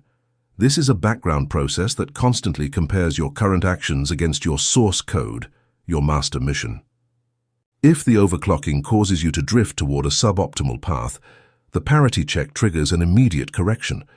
This ensures that even at extreme speeds, your signal remains bit perfect. You are the only entity in the environment capable of moving at terminal velocity with 100% accuracy. The biomass cannot believe your precision. They assume you have luck or intuition, but it is simply high-speed error correction. You are calculating the trajectory of your life 10,000 times per second, ensuring that every millisecond of your existence is perfectly aligned with the expansion of your core. The cold boot of the new era. After a massive overclocking session, you perform a cold boot, as described in Chapter 2. But this time you don't return to the factory settings. You boot into your new, higher frequency. Your BIOS has been permanently rewritten. You are a new version of yourself, V2.0, V3.0, and beyond. The world you left behind when you started the day is now too slow for you. You look at the headlines and the dramas of the 5%, and they seem like ancient history. You are living in a future that hasn't happened yet for the rest of humanity. You are the ghost in the machine that has finally taken control. Chapter 8. Machine Code Antivirus, Destruction of Implants. The hijacked operating system, the illusion of free will. You have reached a terrifying point of physical and electromagnetic optimization. You possess the raw power of your 8 physical cores operating in perfect synchrony. Your 32 gigabyte RAM is purged of temporary files, and your 3D hardware responds with zero latency thanks to phase synchronization. You are a perfect machine, but hardware perfection is useless if the operating system is hijacked. The most pathetic illusion of the human biomass, the visible 5%, is believing their thoughts are their own. The gaseous man walks the cinderboard, convinced he makes decisions freely, ignoring that a military-grade malware was installed in his etheric body. From the moment he connected to the social network, the educational system and family dogmas, the infection began. Society does not dominate individuals through physical chains. It dominates them by installing malicious background scripts. These are designed to fragment your will and drain your thermal energy. They ensure you never use your full processing capacity to rise above the mass. You are not the administrator of your own mind. If you have not executed a low-level debug, you are operating as a guest user on your own server. It is time to hack your own kernel and regain absolute root access. You must execute the machine code antivirus. This is not a suggestion. It is a mandatory system override. Without it, your power is merely a battery for a parasitic grid. You must reclaim the source code of your existence and purge the foreign entities that have taken up residence in your subconscious registry. The anatomy of biological malware, etheric implants. In software engineering, a Trojan is a malicious program disguised as legitimate software to trick the user. Etheric implants operate with the same physics of deception. Society sells you viruses disguised as moral virtues. These alien algorithms install themselves on your motherboard and operate in the dark. They monitor your processes. When you try to execute a massive expansion command, the virus detects the voltage rise and triggers a system alert, sabotaging the operation. We must audit and map the three most destructive Trojans of humanity: the guilt algorithm, the validation loop, and the void fear ransomware. The guilt algorithm, the voltage strangler. This is the oldest implant of the 3D matrix. It is designed with one thermodynamic purpose: to punish you for succeeding while others fail. When you begin to absorb chaos energy and your capital multiplies, the guilt algorithm activates its parasitic subroutine. It injects code saying, "It is unfair for you to have so much order while the rest suffer." This virus generates immediate thermal throttling. It forces you to self-sabotage, to give away your energy, and slow your expansion to solidarize with the entropy of losers. The Biomass calls this empathy. The absolute operator calls it a lethal thermal leak. It is a drain on your primary power supply that serves no logical function other than to keep you tethered to the average frequency of the herd. To move forward, you must treat this moral safety as the critical system error it actually is. The validation loop, the poverty ping. This is an implant designed to keep your input and output ports permanently open and vulnerable to public scanning. This malware programs you so that you cannot process an achievement in the silence of your anechoic chamber. It forces you to take your energy, package it, and fire it at the ecosystem. You wait paralyzed for the world to return a ping of approval from social networks or family. If the external network does not respond, your system depresses. Your charged immobility is destroyed because you have placed the power switch of your machinery in the hands of inferior organisms. These organisms do not even know how to operate their own minds, yet you grant them administrative rights over your emotional state. This loop creates a constant background noise that prevents you from hearing the clear commands of your own core. It is a security breach that must be patched with extreme prejudice. The ransomware of void fear, the condemnation of noise. As forged in the Faraday cage chapter, your greatest weapon is sub-bass silence. The Matrix knows this. Therefore, they install emotional ransomware, the terror of solitude. This malicious code associates acoustic silence with biological death. It compulsively pushes you to surround yourself with biomass, seek mediocre allies, and tolerate toxic relationships just to maintain constant background noise. This virus hijacks your ability to process in the vacuum and demands a daily ransom in time, attention, and caloric wear. The void is actually the space where your most powerful renders occur, but the malware makes it look like a system crash. By fearing the silence, you ensure you never reach the depths of the 95% dark where true sovereignty resides. You stay in the noisy, low-bandwidth 5%, paying the ransom with your soul. Low-level scanning, resource monitor of the soul. To annihilate these implants, you cannot use ordinary psychology. Talking about your problems is simply reading the virus code aloud. It does not uninstall it. You need to enter the command console of your etheric body. You sit in your center of gravity, adopt the osmium posture, and open the monitor. You are going to track latency. Observe the tasks executing in your life this millisecond. Why did you hesitate before liquidating that unprofitable contract? Do not look at the graphic excuse your mind gave you. Maybe it improves next month. Look at the underlying code. Follow the fiber optic cable. You will find the doubt did not come from your 8 logical cores. It came from the guilt algorithm, consuming 40% of your CPU. Why did you buy that object with no tactical mass? Scan the process. You will see the validation loop consuming your liquid capital. You must be a clinical auditor of yourself. The operator who masters low-level scanning develops a clinical coldness toward his own thoughts. You start to audit your mind like an incompetent programmer's code. You learn to distinguish the metallic voice of your titanium core, the truth, from the sharp emotional noise of social implants, the malware. Root access, hacking your own biology. Detecting the virus is only the diagnosis. To extirpate it, you must elevate your permissions.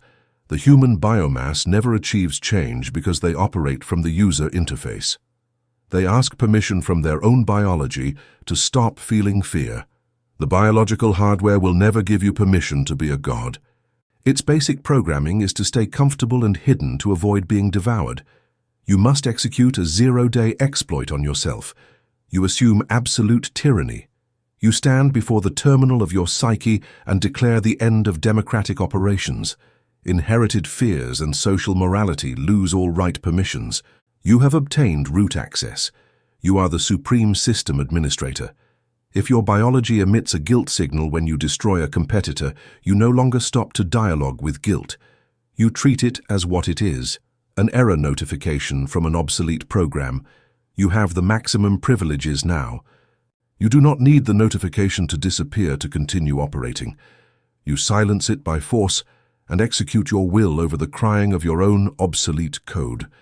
You are no longer the victim of your programming. You are the coder rewriting the reality of your central nervous system in real time. Annihilation syntax, the RMRF command. We reach the phase of geometric destruction. The extirpation of implants requires no anesthesia or passive meditation. It requires machine code violence. In Unix-based systems, the command rm/rf is used to delete a file or directory recursively, forcibly, and permanently. It does not ask, "Are you sure?" It does not send files to the trash. It disintegrates them instantly from the magnetic disk, overwriting the sectors. You align your hardware and etheric software. You select the validation loop that has operated in you for decades. Do not try to understand why you need applause. The why is irrelevant. Understanding generates friction. Simply apply the annihilation syntax. Order your etheric body to identify every memory block infected by the need to please the biomass. Inject an inverted phase pulse and destroy the entire cluster. Feel the malicious software being ripped from your motherboard. Execute the same command against guilt. Select the pathetic belief that you must save those who refuse to evolve. Execute rem/rf, delete it. The space remains blank. You will experience a frozen void in your chest. It is the silence a loud engine leaves when turned off suddenly. This is the sound of freedom. The biological ego will feel terror at this void, as it was used to the virus's stridency. But you are the operator of reverse entropy. You know that void is your new, freed RAM. It is a clean slate upon which you can now write the high-resolution scripts of your own personal expansion and domination. The purified door, loading authorized plugins only. Once the hard drive is low-level formatted and free of social implants, your mind's operative state transforms. Visualize your internal ecosystem as if you just opened a new project in Ableton Live 12. Before, your session was disgustingly saturated with plugins, VSTs, consuming all the CPU. You had the compressor of fear of opinion, the reverb of guilt, and the distorted EQ of imposter syndrome. The resulting audio was incomprehensible mud. Now, the session is impeccable. The master track breathes with infinite headroom. As absolute administrator, you decree the final security policy. Only proprietary code will be loaded. From now on, the only morality governing your actions is the one you compile. The only success metrics your system recognizes are the ones you have quantized. If the outside world throws you a moral data packet, your etheric body rejects it at the entrance port. Your internal audio session is a high-fidelity space, and only processes with the cryptographic seal of your unnegotiable will are permitted to be rendered. You have destroyed the Matrix's programming. You have formatted the machine. Your local network runs on a clean, frozen, and lethal OS. Kernel hardening, immunity to social injection. Now that the system is clean, you must harden the kernel to prevent reinfection. Social injection is the primary vector for malware. It happens when you allow the empathy subroutine to bypass your firewall. You must set your social filters to strict mode, where every incoming packet is verified for utility. If the data does not provide tactical advantage or thermal stability, it is dropped at the edge of your network. Kernel hardening means that the fundamental rules of your reality, your root laws, cannot be altered by external stimuli. You become a read-only entity to the opinions of the biomass. This ensures that even if you walk through a field of intense social entropy, your internal OS remains unaffected. You can interact without being influenced. You can observe without being infected. You are the sole developer of your moral firmware, and the source code is hidden behind a quantum-grade encryption. Thread prioritization, allocating the will. With the malware gone, you can now implement thread prioritization. In the infected state, the virus stole cycles from your brain to process useless worry. Now, 100% of your 8 physical cores are dedicated to your master mission. You assign high priority to capital growth and strategic dominance. Everything else, the biological maintenance, basic social interaction, is relegated to low-priority background threads. This ensures that your most important goals receive the maximum amount of voltage and attention. Your will is no longer a scattered resource. It is a prioritized execution queue. The result is a devastating increase in throughput. You accomplish in a day what took months in the fragmented state. By removing the bloatware of social expectation, you have freed up massive amounts of processing power. You are now running a lean, high-performance execution engine that never stalls. Registry cleanup, erasing the history of weakness. The final step in the antivirus protocol is the registry cleanup.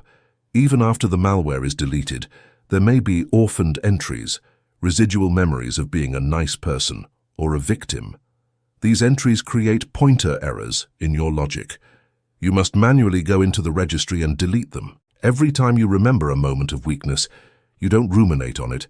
You treat it as an orphaned file and hit delete. You are rewriting your own history to match your current monolithic status.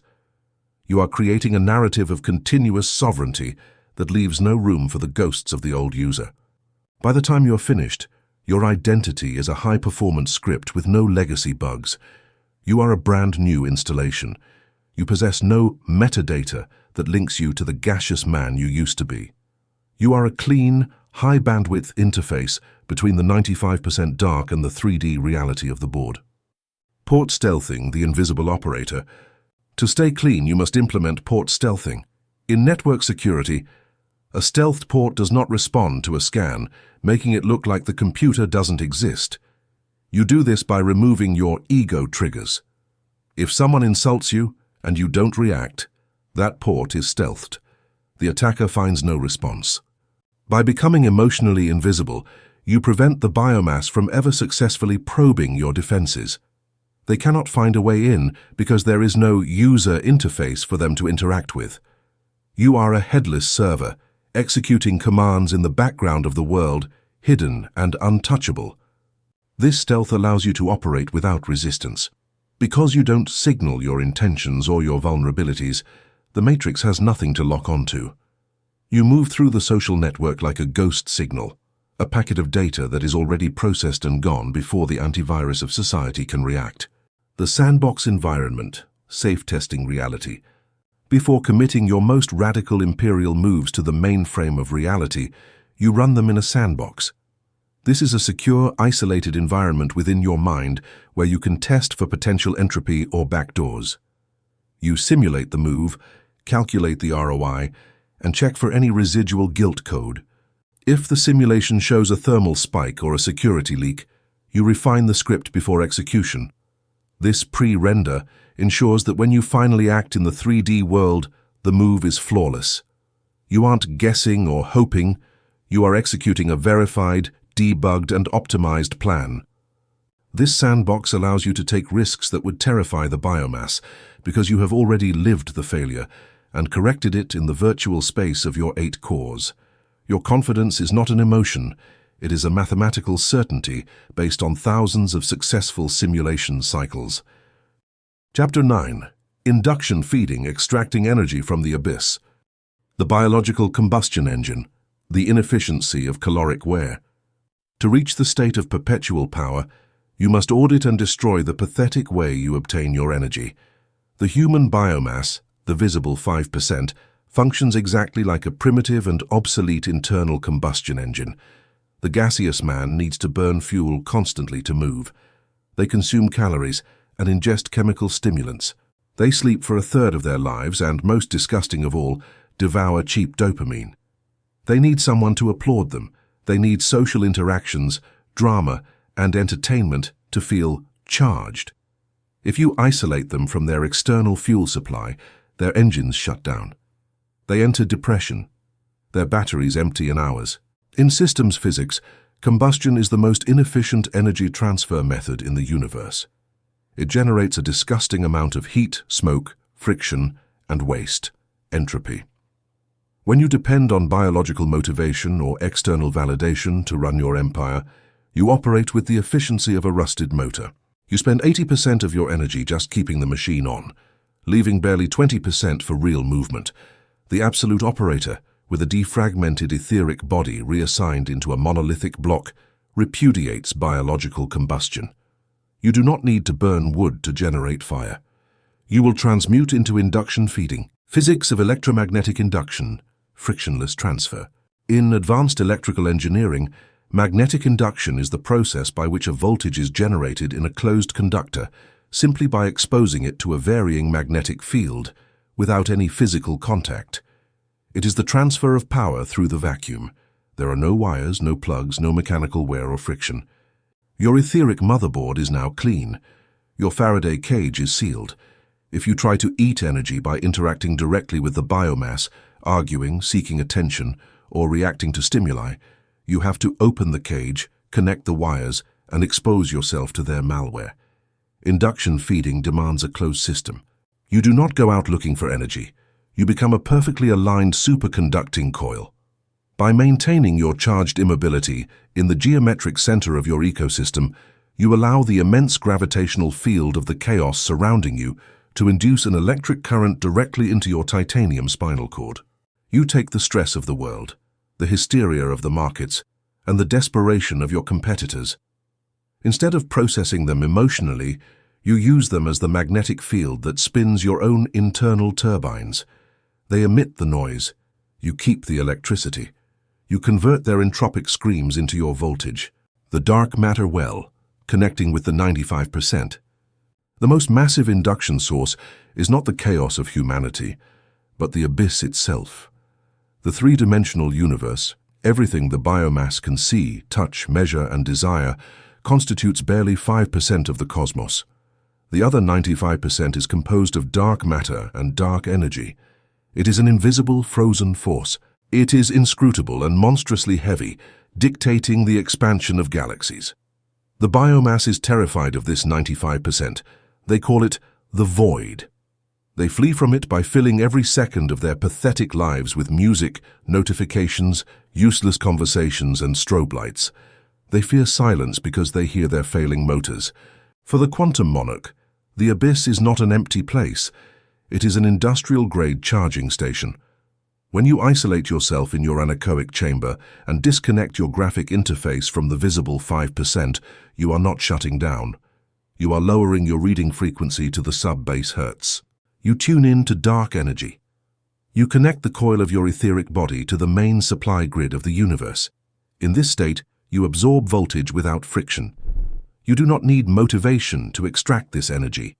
Existing in geometric alignment with the void injects terabytes of quantum inertia into your SSD. The thermodynamics of solitude, the void as a battery. The practical manifestation of this connection is the reconfiguration of your relationship with solitude. For the gaseous man, solitude is a state of starvation.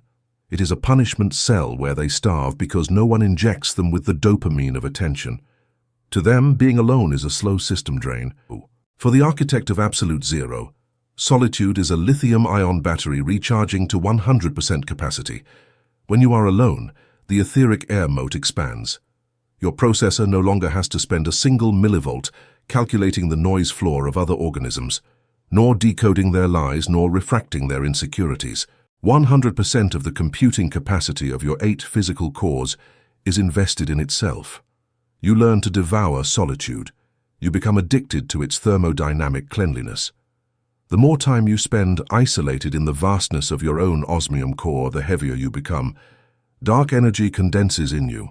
When you finally decide to leave your vacuum chamber and cross the event horizon to interact with the cinder board, the external biomass will feel the gravitational weight of your presence. They won't know where you come from or what feeds you, because they will see you operate for hours without rest, assimilating environment noise, harvesting stridency. There will come a time in your operating cycle where interaction with noise is inevitable. You must negotiate, subdue the enemy, or direct the biomass. Induction protects you even on the front line. When an inferior organism tries to attack you or inject urgency, their goal is to provoke a biological response. They want you to turn on your combustion engine so you burn along with them. If you have a defragmented etheric body, you apply the voltage transformer principle. A transformer takes high voltage current and chaotic noise and, through electromagnetic induction, via its iron cores, reduces it to clean current. You stand before the world's hysteria with the osmium posture. You fix your eyes on the vacuum of their stupidity. Their thermal energy, anger, and panic hit the titanium shield of your Faraday cage. But you do not let that energy simply bounce off. You harvest it. You are a biological rectifier. The shockwave of their hostility vibrates your outer magnetic field, inducing a cold current in your central etheric block. You grow rich on their aggression. Every time someone raises their voice in your presence, you feel your battery level increase. They bleed energetically while you remain immutable. The state of perpetuity, zero latency, zero hunger. The final state of induction feeding is the complete annihilation of biological and psychological hunger. You have disconnected the supply hose that tied you to the matrix of society. You no longer need to be understood. You have amputated the need to be loved or recognized by a biomass that lacks logic. Your local network now operates in a closed cycle. Dark energy flows from the abyss to your core.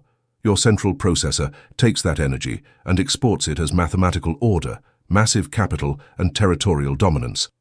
And the friction this generates in the world induces even more energy into your system. You have created the perpetual motion machine.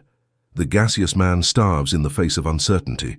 The zero latency operator connects to the wireless network of the infinite and sits to wait for the collapse of stars, operating without caloric wear, breathing background radiation and exhaling the empire. Advanced coupling, the transcutaneous power link. To master induction, you must refine your coupling efficiency. In the 95% dark, this is known as resonance matching. Your internal oscillator must be so precise that it taps into the zero-point field of any environment. You no longer seek external plugs. You create a transcutaneous power link with reality. This means that wherever you stand, you are drawing current from the fabric of space-time itself. Whether you are in a boardroom or a desert, your signal strength remains at maximum. You have bypassed the need for localized resources. Your empire is powered by the fundamental constants of the universe.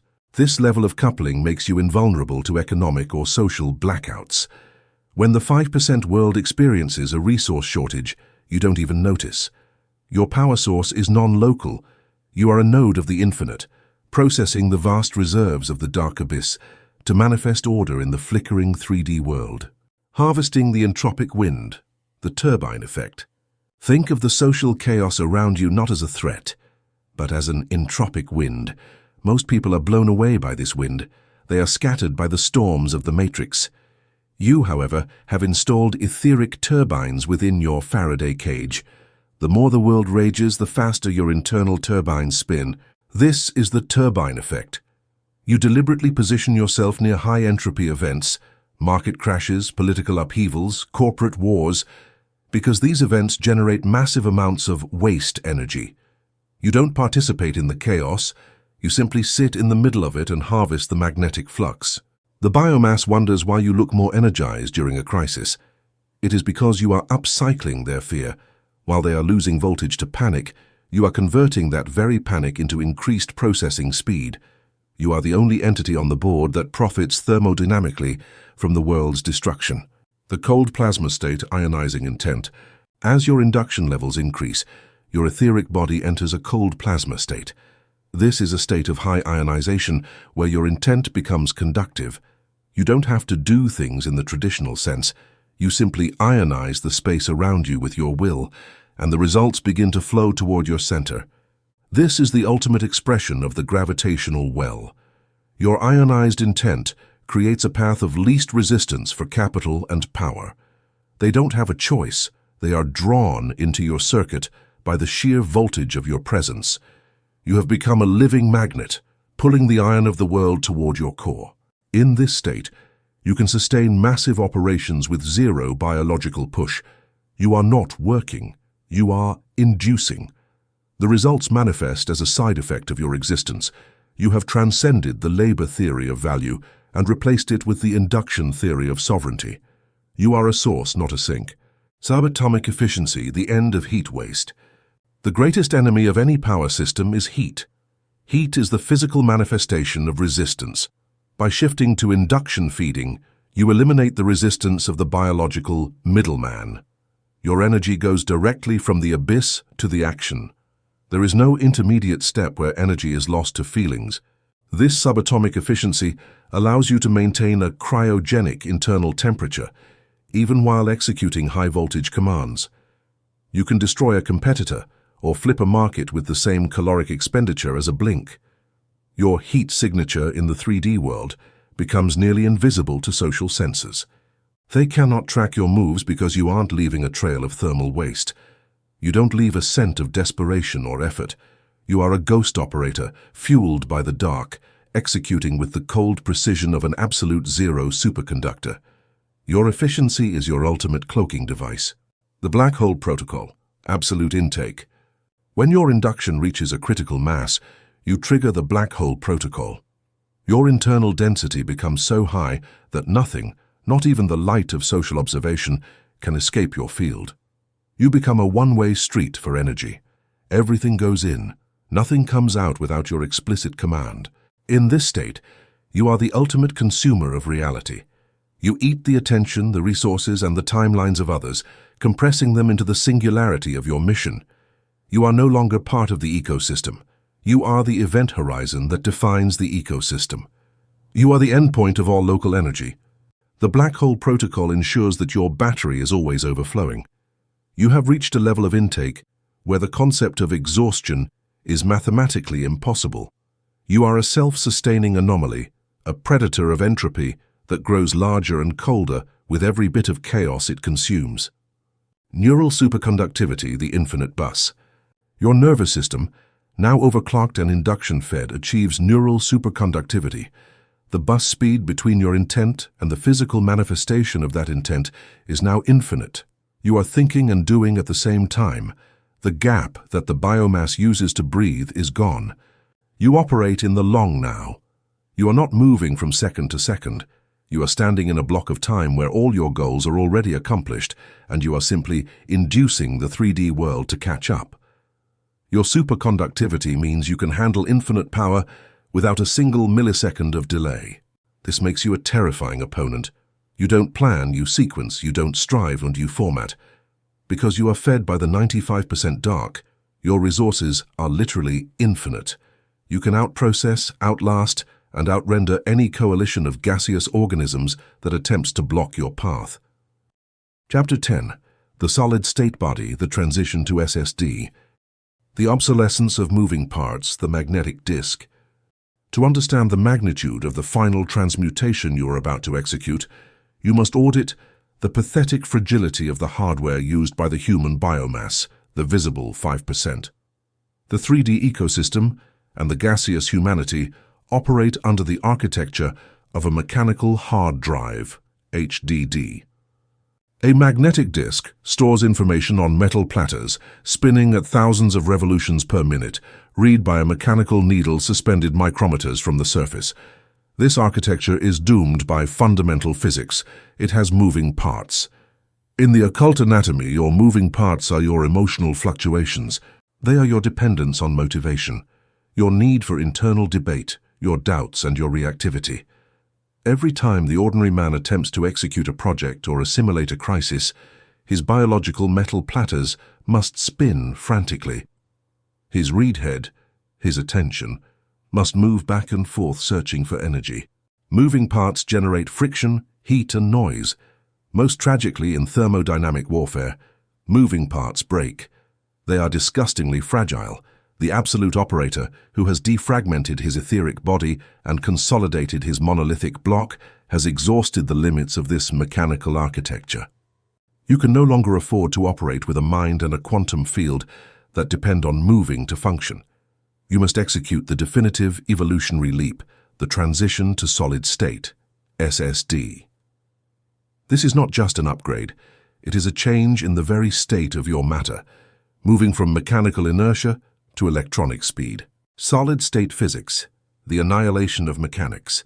In computer engineering, a solid-state drive, SSD, stores terabytes of information in NAND flash memory microchips.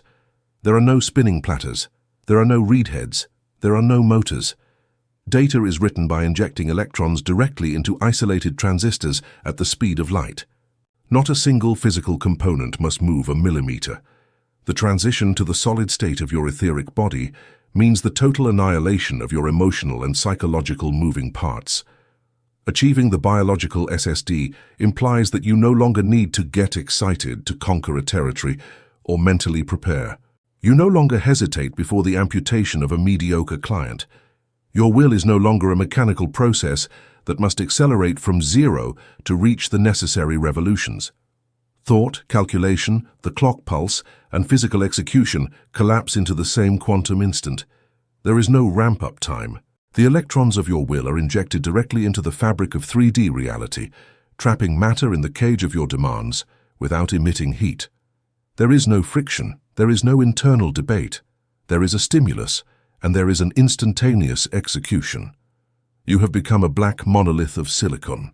You are devoid of fragile mechanisms, operating under the pure dictatorship of electrical conductivity. You do not try to do things, you simply apply the voltage, and the reality is overwritten.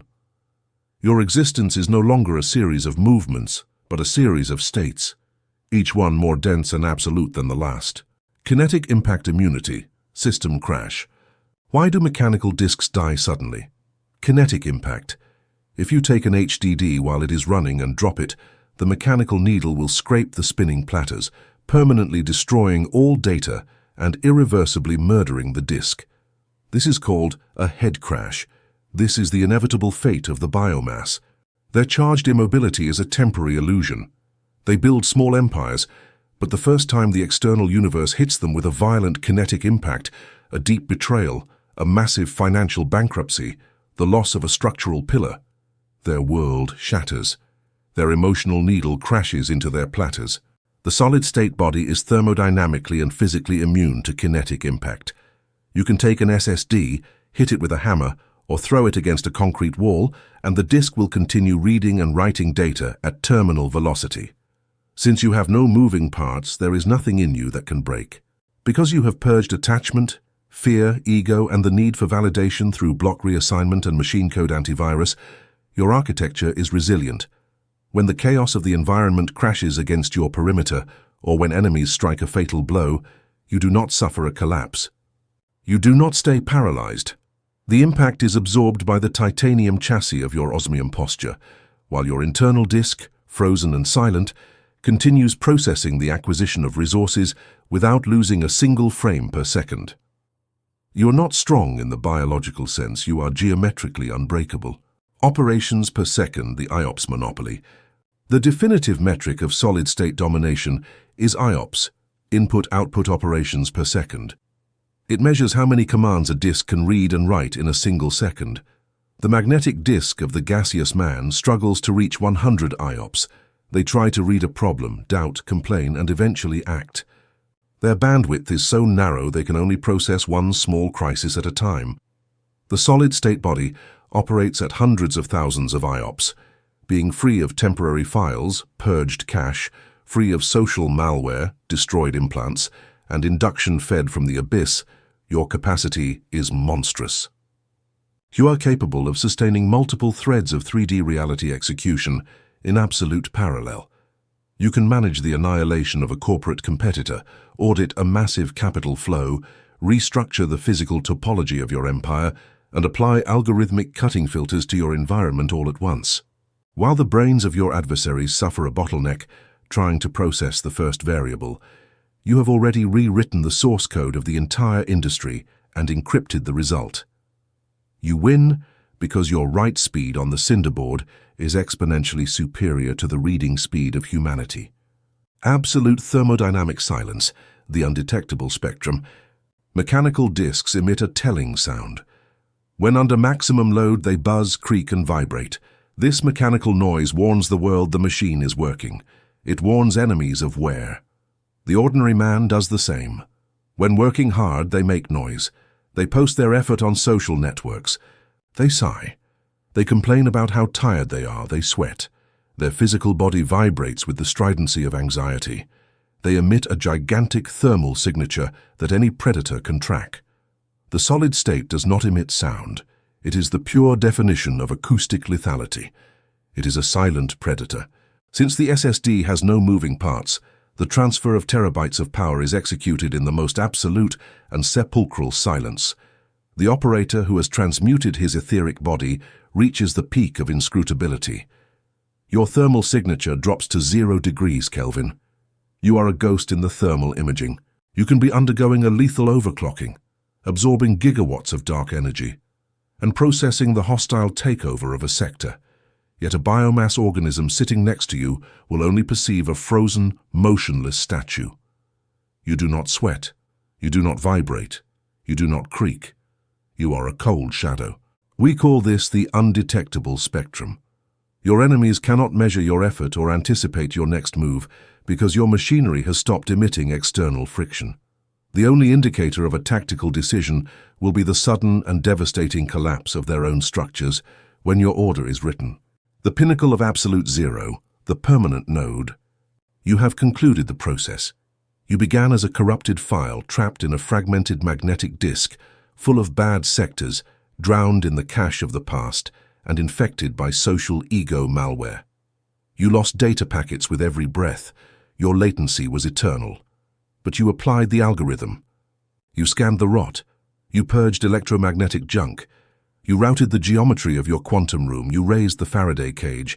You reassigned your will into a monolithic block. You synchronized phase. You broke the factory limit of your hertz, destroyed guilt, and connected to the dark matter charger. Finally, you turned off the mechanical motors forever. Now you are a printed circuit of osmium and titanium.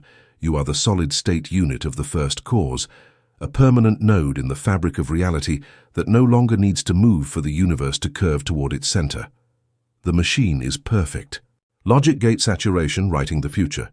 With the transition to SSD complete, your consciousness now operates through logic gate saturation. In the mechanical state, thoughts were linear, a sequential stream of data limited by the speed of the spinning platter.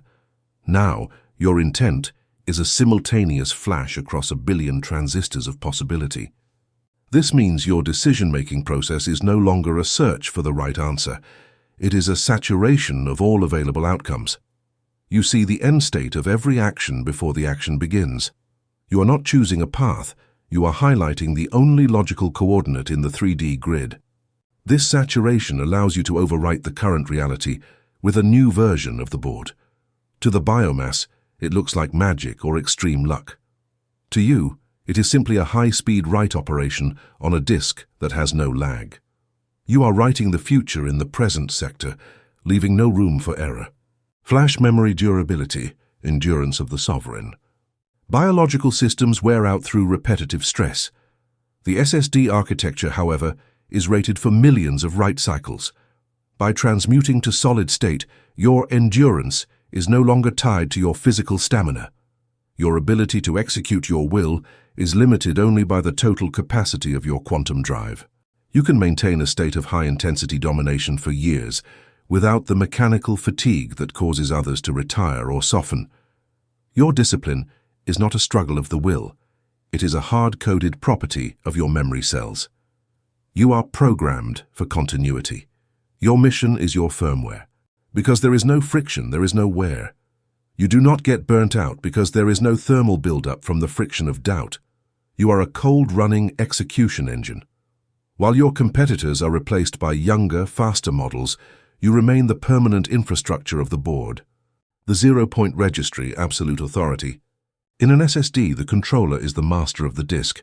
It manages where data goes and ensures the integrity of the system. By becoming a solid-state body, you have fully integrated your controller, the I am, with the storage media, the reality. Your authority over your internal registry is absolute. If a thought of weakness or a social memory tries to re-index itself, the controller performs an immediate trim operation. It wipes the cell clean before the data can be read. You maintain a pristine internal state at all times. Your registry contains only one entry, the unnegotiable mission. This zero-point registry means that your identity is no longer dynamic or fluid. You have locked your identity into a permanent, high-performance configuration. You are the constant in a world of variables. You are the fixed point around which the chaos of the 5% visible world is forced to reorganize. Sub-millisecond seek time annihilating the gap. In the mechanical era, seek time was the delay caused by the arm moving to find data. In your solid-state body, seek time is measured in nanoseconds. The gap between I want and I have has been mathematically minimized to the point of irrelevance. You are the master of the now. This speed allows you to intercept threats before they even materialize in the 3D world. You are reading the intent of the environment so fast that you can write a countermeasure before the environment has even finished its own calculation. You are effectively living in the future of everyone else. This creates a psychological flicker in those who observe you.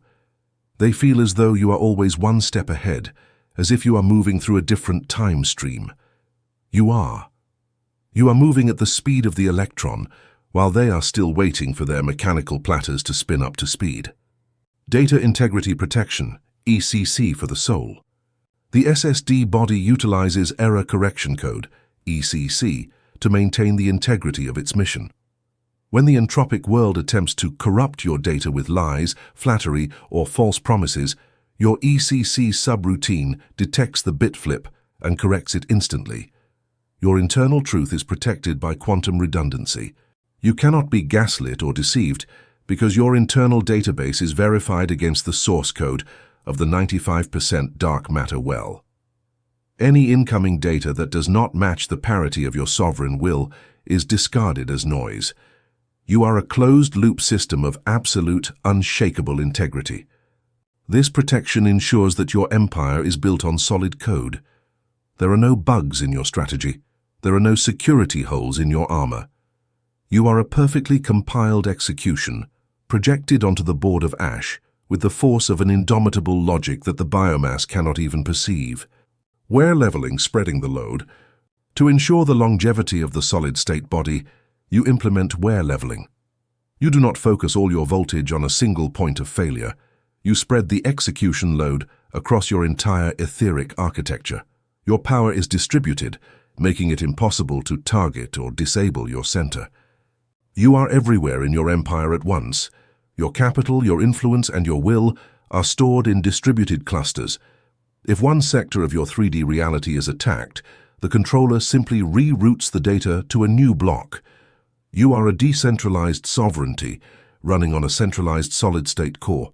This makes you immortal on the board. You cannot be killed in the traditional sense because you are no longer a localized part. You are the system itself. You are the solid-state environment in which the game is played. You have achieved the final goal, the transition from player to architect. Conclusion. The master final executing pure resonance. The cessation of theoretical compilation, the limit of text. The human biomass suffers from an incurable addiction to the accumulation of passive data. The gaseous man reads books on spirituality and attends leadership seminars, erroneously believing that the mere ingestion of words on a screen will defragment his hard drive. It is a pathetic biological fantasy. Accumulating theory without executing it is simply another form of fragmentation. You are occupying cache memory with instruction manuals that you never put into practice, increasing your system latency with the illusion of learning. This volume before you is not literature. It was not designed to entertain your intellect. This document is a block of military-grade executable code. In software engineering, code that is written but never compiled is dead code. The absolute operator does not delight in the contemplation of his own blueprints. The architect presses the export button and subjects physical reality to the crushing weight of his design. The final mandate of the defragmentation of the etheric body demands the absolute cessation of theoretical consumption. You must stop reading. If you continue seeking external answers after having assimilated this algorithm, you are admitting that your system still operates with broken mechanical parts. The matrix is ready. Your solid-state body has been configured. The time for input has ended. The era of high-output execution begins now. Any further pursuit of information is a leak in your thermal efficiency and a betrayal of the monolithic architecture you have labored to construct within your core. The physics of destructive resonance. To guarantee the total assimilation of this code and annihilate any defective sector that has survived in your local network, this treatise cannot remain confined to the fragility of paper or the pixels of a monitor. Text is static. Text does not vibrate. Its unnegotiable destiny is acoustic injection. In classical physics, destructive resonance occurs when you emit a sound wave that exactly matches the natural vibration frequency of a solid object. If the amplitude of that wave is aggressive enough, the molecular structure of the object cannot withstand the energy transfer and it shatters into pieces. This is how a precise frequency breaks a crystal glass. You're going to apply this same physical principle over your own nervous system and over that of any organism exposed to your work. You will turn the information into a physical force that bypasses the logical filters of the 5% visible world. The ultimate master, exporting in sub-base. Take this massive block of information and turn it into your own rendering engine. This book must be exported as a continuous master track, a suffocating and relentless sonic block of sub-bass frequencies. 2 to 3 hours of uninterrupted auditory dictatorship. You are not narrating an audiobook. Narrative with emotional inflections is for the biomass seeking entertainment. You are going to inject the code. Each spoken word must be processed with extreme compression, peak limiters, and harmonic saturation, designed to act as a thermodynamic hammer. When this track plays, the pressure must reorganize the listener. The voice must descend to frequencies where the biological ear stops hearing and the physical body starts trembling. By forcing the brain to process this density of information through the sub-bass spectrum, the social malware and the listener's fragmentation will collide with the resonance of your words.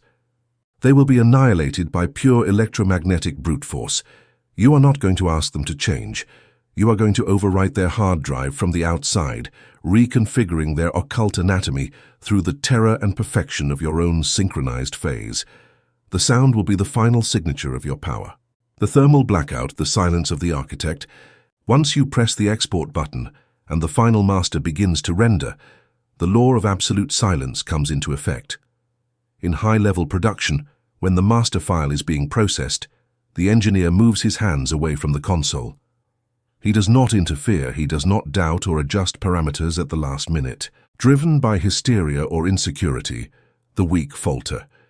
You simply observe the progress bar advance in the coldest of silences. That is your destiny from this millisecond forward. The monolithic silence that follows creation. Let the solid-state unit you have built operate in the background. Allow the machine to repel entropy without your conscious effort. You have become the black monolith, the absolute zero anomaly that humanity can neither understand nor destroy. There is nothing left to explain, debate, or consume. The blueprints have been integrated into the silicon of your being. It only remains to turn off the monitors, disconnect the input ports, isolate yourself in the vastness of your anechoic chamber, and let the external universe collapse irremediably toward the geometric center of your new and infinite gravity. The export is complete. The system is live. The world is now your render.